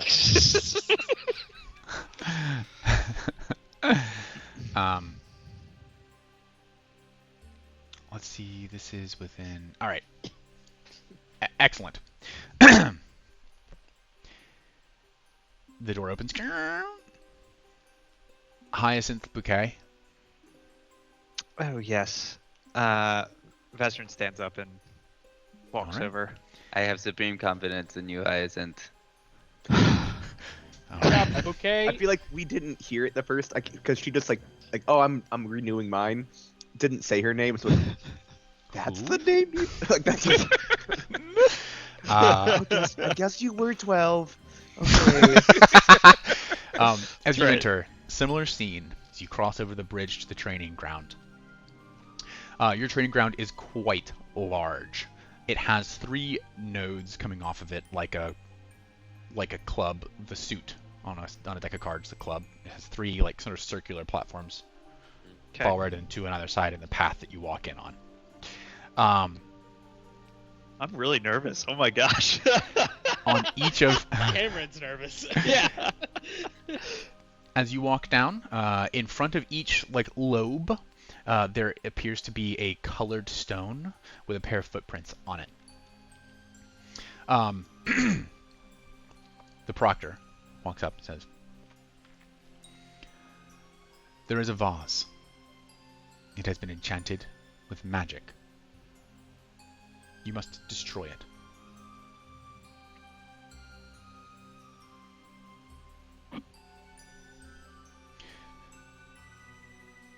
You will be penalized for destroying vases that are not enchanted with magic. You may be Sorry, do I see phases? not from where you are. As you look, let me describe this again. Sure. Imagine the club from the suits, and you're standing on the stem looking at these three lobes. In front of each of them, near the middle, there is a place that indicates you should stand there. It's a pair of footprints, basically on a colored tile. All around the lobes, and I didn't say this already, so thank you for calling me out. All around them, there are walls that appear to be, from what you can see, they are mirrors. There are walls around Around each lobe the lobes that is are mirrored, reflective, yes. Okay. And they are kind of odd, different angles, but yes. What color are the stones, or is that irrelevant? Not I really guess? relevant, but they're just marked to be different so that you can identify them. Okay. I will Draw your attention. Yep. I will step forward onto the rightmost lobe and Okay. place my feet onto the. As you stand here, looking towards the lobe itself, you can see in the mirrors, though you would be hard-pressed to determine exactly where it is, you can see they're at various angles to reflect a vase that is behind some sort of structure in front of you. It's being hidden from your direct view, but via these mirrors and reflections, you can see the vase itself. Okay. I just see one vase. Yes. Okay. I will cast Detect Magic as a cantrip. All right. As you pulse outward, within 30 feet, you do not detect any magic. Okay. I will step off of this Mhm. and go to the top center Okay. lobe and repeat the same set of actions. Once again, as you stand here, it's a different configuration, but via these various reflections, you're not sure how many times it's being reflected because it's kind of convoluted. But you can see the vase on a pedestal behind some sort of obscuring structure in front of you. Upon casting Detect Magic, you do detect that this vase is enchanted.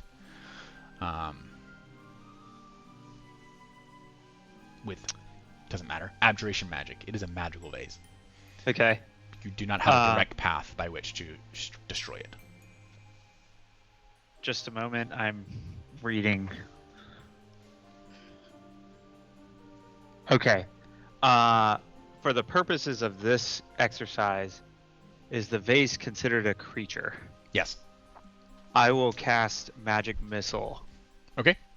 to attack the vase that is magical. Okay. Go ahead and roll damage. I would have done better in pretty much everyone else's trial so far. Mason is not happy with it. Like, everybody else got this Well, doggone. Mason didn't listen very well when I said there was a lamp on the other side. Okay. Yeah, that was the only thing that I missed. So just to clarify, are all three of the bolts worth 5 damage? That's right. I'm directing all three of the bolts toward Okay. this And with a because I can loud see it. sound of clattering clay.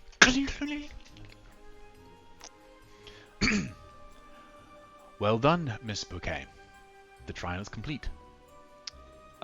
She bows towards the veiled figures and then walks out of the room. Okay.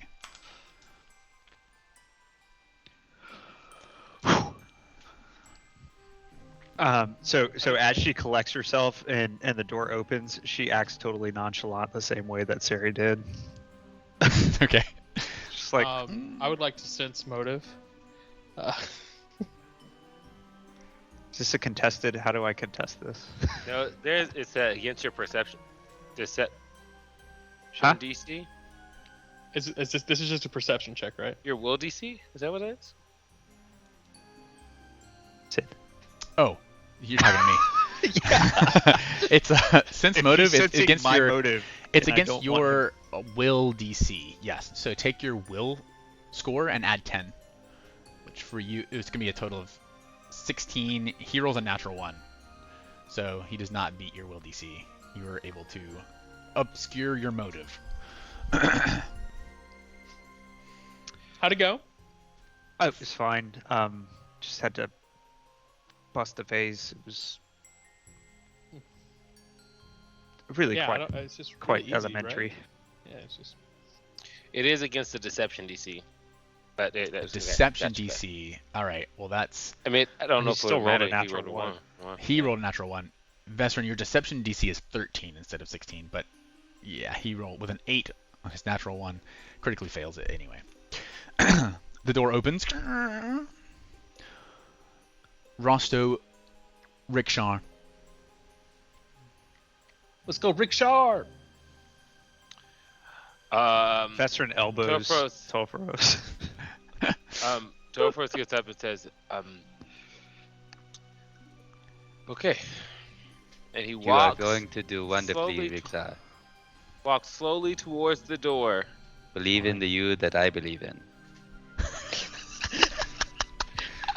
Do you have a Word doc? Because I have a Word doc. You have a Word doc? Should we share Word docs? This is just a... As you enter, same scene before you. You walk across the bridge. On the now regular square platform, the palanquin's on the left. There is a large cage, in the middle of which there is a candle you cannot reach. On the outside of the cage, there is a pedestal.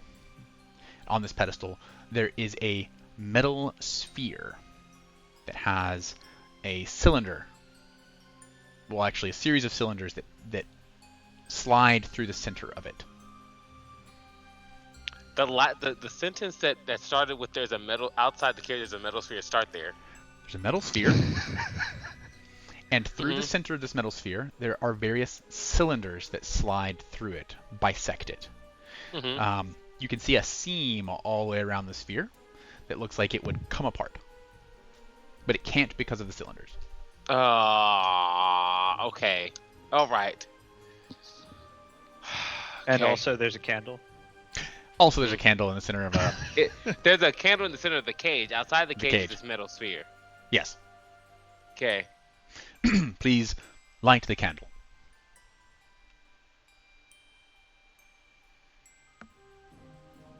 I cannot reach the candle Correct.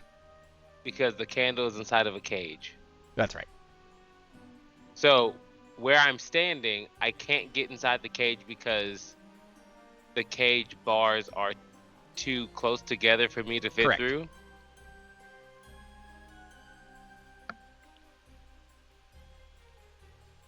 Okay.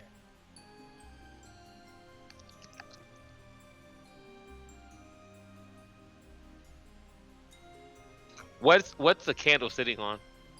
The ground. Okay.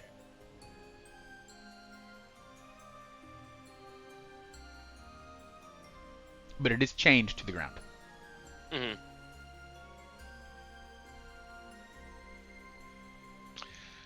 Okay. Can I walk up to the metal sphere? Of course. As you pick it up, begin turning it. Immediately, the cylinders begin to slide to and fro with an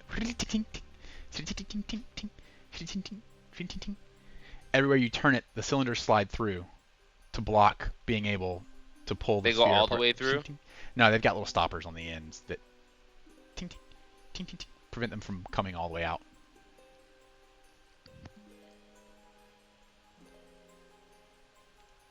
I know this puzzle. You own a cube version of this puzzle. I do, and that is true.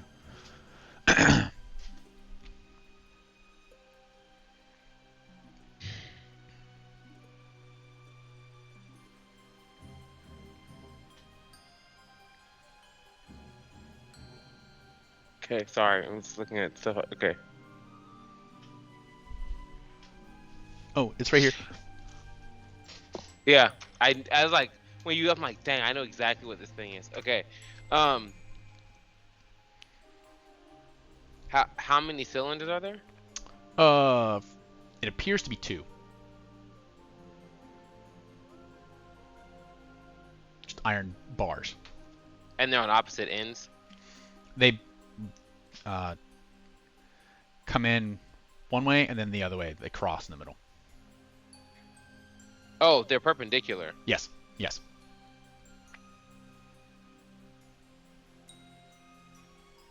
Okay.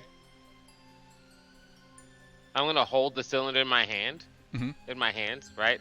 Is this cylinder bigger than me? This is like a humongous cylinder. Like I'm a gnome, so like size It's of my head. You know, for you, it's like this. Adjusting for Soccer scale, ball? it's as if you were holding like a soccer ball. Yes. Soccer ball. Okay. Not as if a gnome was holding a soccer ball, as if Jerry was holding a soccer ball. Okay, gotcha. Okay. I'm going to obviously when I tilt it, one falls, but the other one also moves, right? Yes, correct. So I'm going to use base kinesis to hold to basically use the move version of base kinesis to essentially hold one of the metal cylinders in place inside the sphere while I tilt it to allow the other one to fall. Okay. You make a thievery check. Thievery check? Just kind of manual dexterity check.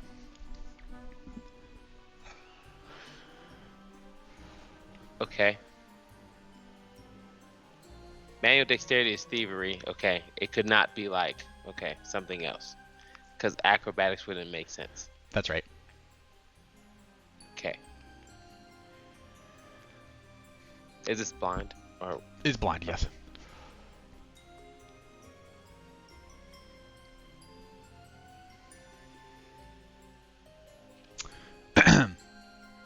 All right. After probably about 10 minutes of working on this, you are finally 10 able. minutes?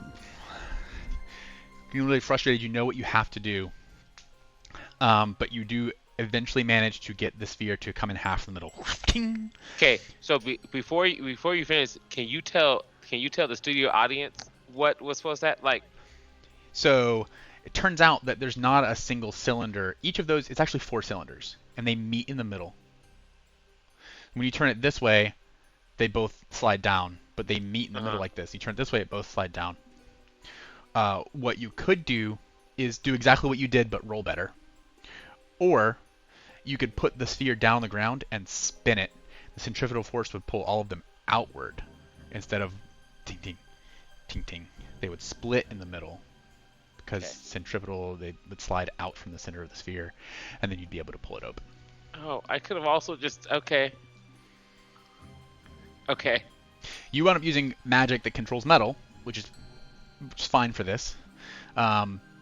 You just rolled very poorly. It took me 10 minutes to realize that there were 4 cylinders instead of 2. Is Yeah, what you're saying. then they meet in the middle Okay. instead of being a Gotcha. solid piece all the way across. Gotcha. Okay. And you pull it open, and therein lies the key. It falls out on the floor. You throw the sphere aside and pick up the key. Can I do some? Okay. Can I do something because now that I'm frustrated that I feel like I've already failed because I've taken too long. I would like to try something. Obviously the key opens the Cage. cage. It does I'm indeed. assuming, Yes. right? I'm gonna face the what's the P? The word starts with a P. Proctor. Pterodactyl. Sorry. Pneumonia. Pneumatic. No, the people, the panel of people that are judging the thing. Oh, panel. Yes. Purple. Because I have to do something to make it seem like I'm actually maybe more capable than what my. He's not a smart person. So he holds up one key, and he's going to like stare at it. And as he stares at it, in his other hand, another key forms. A duplicate of that key forms. Okay. out of metal, obviously, because Sure. that's what how it works. Okay, and then he's gonna go over to the cage and take the duplicated key and put it in and unlock the door. Okay. And it does indeed. The candle is before you.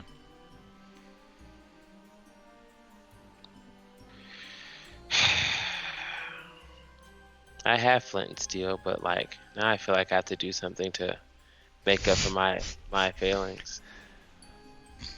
Fine. The proctor says, there is no time limit, but the time I'm it aware. takes I've already does taken the impact 10 your minutes. score. Okay. I use the flint and steel to light the candle. All right. Thank you, Rosto. The trial is concluded. He guides you back across the bridge.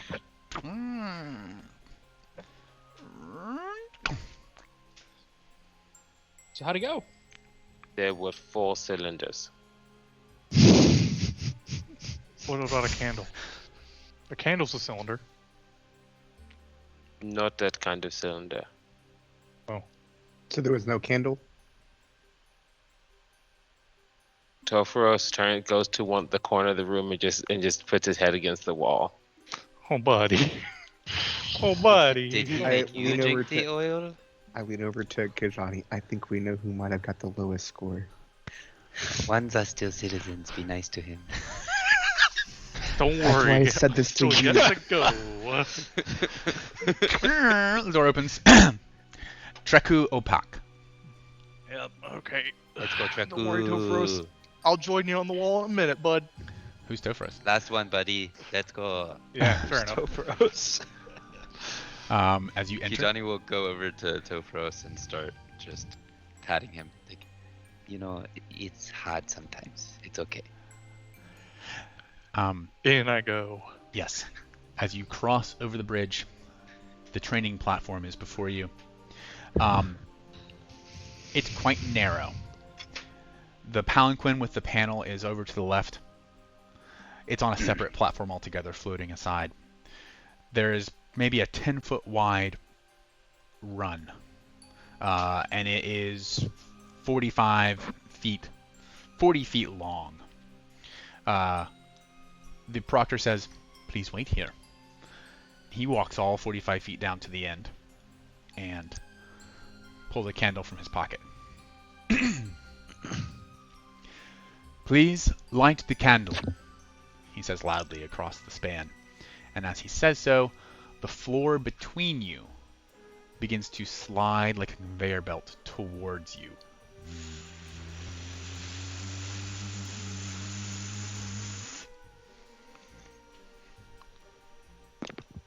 Alright. She can go fast. You know, like, I feel like we were trying to not use our things at one point, but I don't care because I need to. I will attempt without my thing first. I will just kind of like I'm gonna kind of like back up, kind of prepare myself for it, and then Okay. like kind of leap into it and start running. All right, you have a 25-foot movement speed. If the ground weren't moving towards you, in a 6-second round, you could move 45 feet. 25 times 3 is... Sorry. Thank you. 75 feet. It's like that's okay. Yeah, as you begin Very to quick. dash forward, you quickly realize that you are not going to overcome the speed of this without some sort of magical assistance.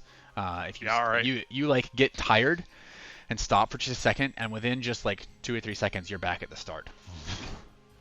Okay. So then let's see. You gain a 5. Then you can stride. Then you stride twice for 2 actions. Okay. So that's a total of 60 You did get very close. But Okay. yeah. Because I'm only gaining 10. Well, does that until the end of your turn? Okay, so I'm gaining 15 feet. So okay, Correct. I'll do warp step and then. All right. Worth noting that while your vertex emulates, it is a vertex ability. It emulates a cantrip that they are familiar with. It doesn't necessarily look like vertex magic. Warp step is a cantrip originally, although Gotcha. the way you're doing it is probably different than he's ever seen. It's more fundamentally warping reality than probably anything that he's ever seen. And actually, as you do dash across using all of your actions and a final leap at the very end to get off the conveyor to land right in front of him, he looks visibly startled.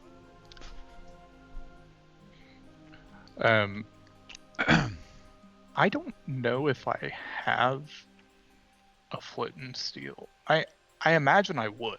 Yeah. Do you have an okay, adventurous pack? I see it. Yeah, I got one. So At this point, you can make a unarmed attack to try and snatch the candle from him. He is Okay, attempting to evade. I'm gonna assume my stance. Just Okay. roughly. Yeah. I guess it does give me like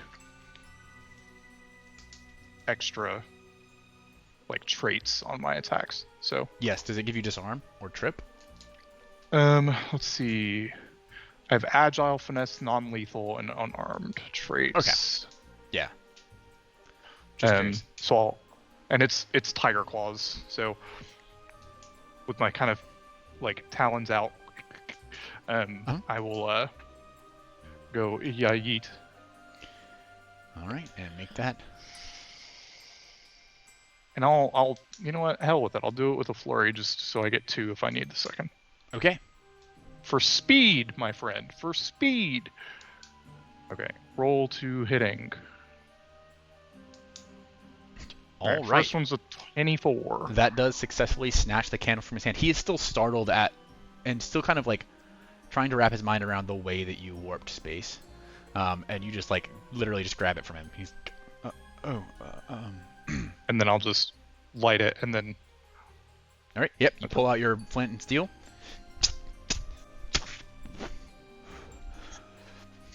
Hold it up. I give it back to him. Well done, Rosto. The trial is concluded. Oh. Please exit. Rosso's the wrong person. Oh, sorry. Treku. All right, as you exit. You guys write down the right names in there? Okay. For this portion of the examination, and just as we're about to come to the end here, Kijani, will you please roll for Yes. me a d6? A D6. Like a D6. Like a D6.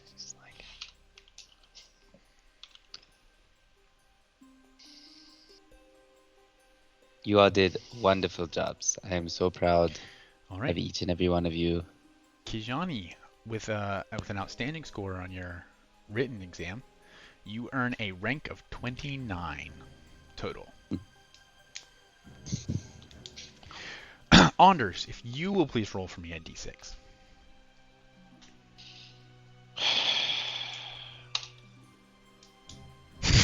Jerry. All right. Anders, overall score of 14. Cool. I feel like this is like finals week or something like that. Narcisco And with and a score. Tanoff. Yeah, the thing is, With our a ranking entire, of superior. our entire Uh, existence is dictated by this score. The rest of the campaign doesn't even matter. In this moment, This is the final boss. Oh gosh, yes. this is the BBEG is the sphere with 4 cylinders. Narcisco and Tanoff, please roll a d10. I would have really liked to have broken into the 30 range, but 29 is not bad. Did it? Slash goes the other way. Sorry. /R. You always want to go to. 8. Excellent. not superb on the written, but overall score of 23.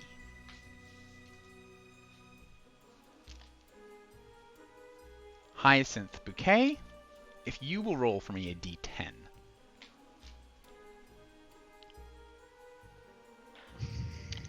Whatever. No one likes you. No one likes you. Wow, that's You're the- It's expected. It's expected. Yes, of course. For It makes a total score of 37. Wait, the guy, the mayor of Van Nuys is a 40. No, he's a. He's a 72. Never mind. Okay. All right. Okay. Rosto, Rickshar. I don't want to roll. If you will please roll for me a d6.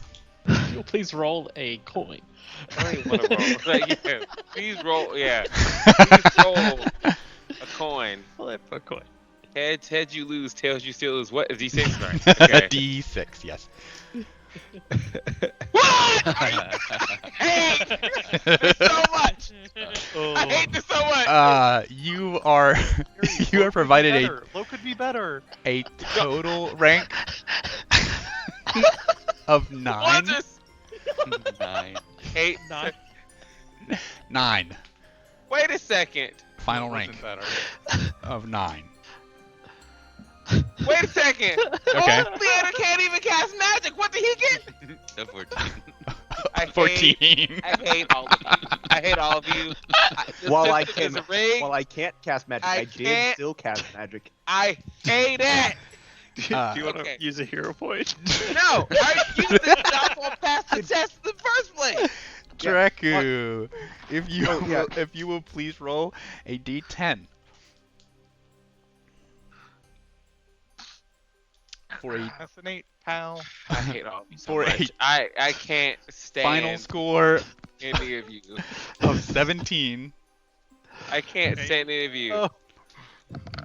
Not single digits, baby. Kijani is like discussing with Vezin. He's like, I feel like I really did a great job in the written portion, but I was not well suited for the actual exam. So, There was an answer that I didn't actually answer the question. Whatever they asked, I just wrote, "Hey guys, I can cast spells through scrolls potentially," just to let them know that. Like I specifically wrote. and it- So like, I they should didn't have ask it. written, I am literally a plant. Maybe don't do something fire related. wait, how did Tofros do on the written portion? Not great. So the way this works is that each of you rolled your checks. If you don't have a Uh-huh. spellcasting entry on your character sheet, you take Uh-huh. that score divided by 2. Okay. So you rolled a 16 on your check Uh-huh. and got a total of 8 Uh-huh. here for the written portion. The one kind of way out there that didn't line up right is that Narcisco, Ceridwen, has spellcasting, but only rolled an 11 on his check total. So even though he didn't have to have his score, he still rolled right around where some of you rolled. Like Kai rolled an 11, he rolled 22, and didn't have spellcasting, so got an 11. Mhm. He did as well on the written portion as Ceridwen did, after having his score cut in half. That means I rolled a natural 19. So Almost perfect. Yeah, I Yes. just wrote like the rolled, beginnings like, a of all of the 25. answers, and I was gonna go back and finish them, but then the paper burned. So surprising no one, Bestrin got a 27 on the written, and then rolled the highest possible score on her. I D10. understand I got a 25 on that. Is that right? that sometimes the 25, dice yes. work in the favor of the narrative, and Tofros is not a scholastic, academically like whatever the words are, because I can't talk right now because I'm still mad. But Tofros cares less about their score than Jerry does. That's all I'm saying. So I'm saying. Kijani will immediately display his emblem. He's like, Oh, Tofros is not doing it right now. So, like, Oh goodness. like, can you give us like an understanding of what our scores might mean in the society we're about to walk into? Sure. So Yeah, so each of you is granted an emblem that you can turn on or off at will. It sheds very dim light. It's visible in daylight, but it's just like an emblem that kind of floats near your head. You're expected to keep it visible at all times while you're in the nation of Veonaya. You're considered citizens of Veonaya. In Vidrusari, it's much more lenient, but outside of Vidrusari, if you're going to be out in public, it's almost like being public indecency if you're not wearing your emblem, so that everyone can see how they're supposed to treat you in this meritocracy. To give you an idea, many of the just professors here are in their upper 40s, lower 50s. The governor of Vidrusari has a score of 72. There are individuals. There's not an upper limit theoretically. But for the general, for us, how should we be expected to be treated? Is this gonna be I mean, you're below a 25? Vess Wipe would my knows shoes, or because, you're she's just been operating on. You're expected to defer to anyone with a higher score than you, even if it's just 1 by 1. So it's a little bit more granular. But last session, I think you made a statement that there are people in Veonaya who are bodyguards and things like that who, I guess, must be citizens in some way, shape, or form, but they probably aren't. They may not be magic. Sure. Yeah. They may not be magic users. They find jobs where their skills are still useful. They're citizens. They're treated like indentured servants or slaves. They just wouldn't be able to get any other kinds of jobs. The options of society are very limited to them. There are places where they couldn't go by themselves. Couldn't just walk around unattended. They just don't have that kind of clout. But that's that's only if you're below. Sid, don't you dare do that to me. Don't do that. Don't do that. Wow. Wow. So you could take it those again of us- if you had. What did I For 2 gold roll next year. for the puzzle? A one, wasn't it? No, that Oh, was for the the final die that four. for the puzzle, you rolled a natural 4. Okay. For a total of 6 on the puzzle. So we shouldn't expect to be hindered, except for Tofaros, walking around or something like that. No. If Generally we're going- speaking, for your age, this is very respectable.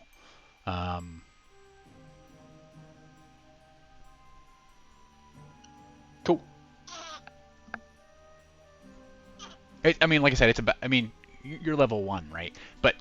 And that does reflect kind of your actual magical capacity. But for your age, like I said, this is very respectable. You wouldn't. Yeah, it's No very one- respectful, Topher. It's okay. Oleander, do not. Okay, sorry, I keep forgetting. Jerry is the one that's concerned. Topher Yeah, is I know, not the I one know. that's concerned. So I was at the speak.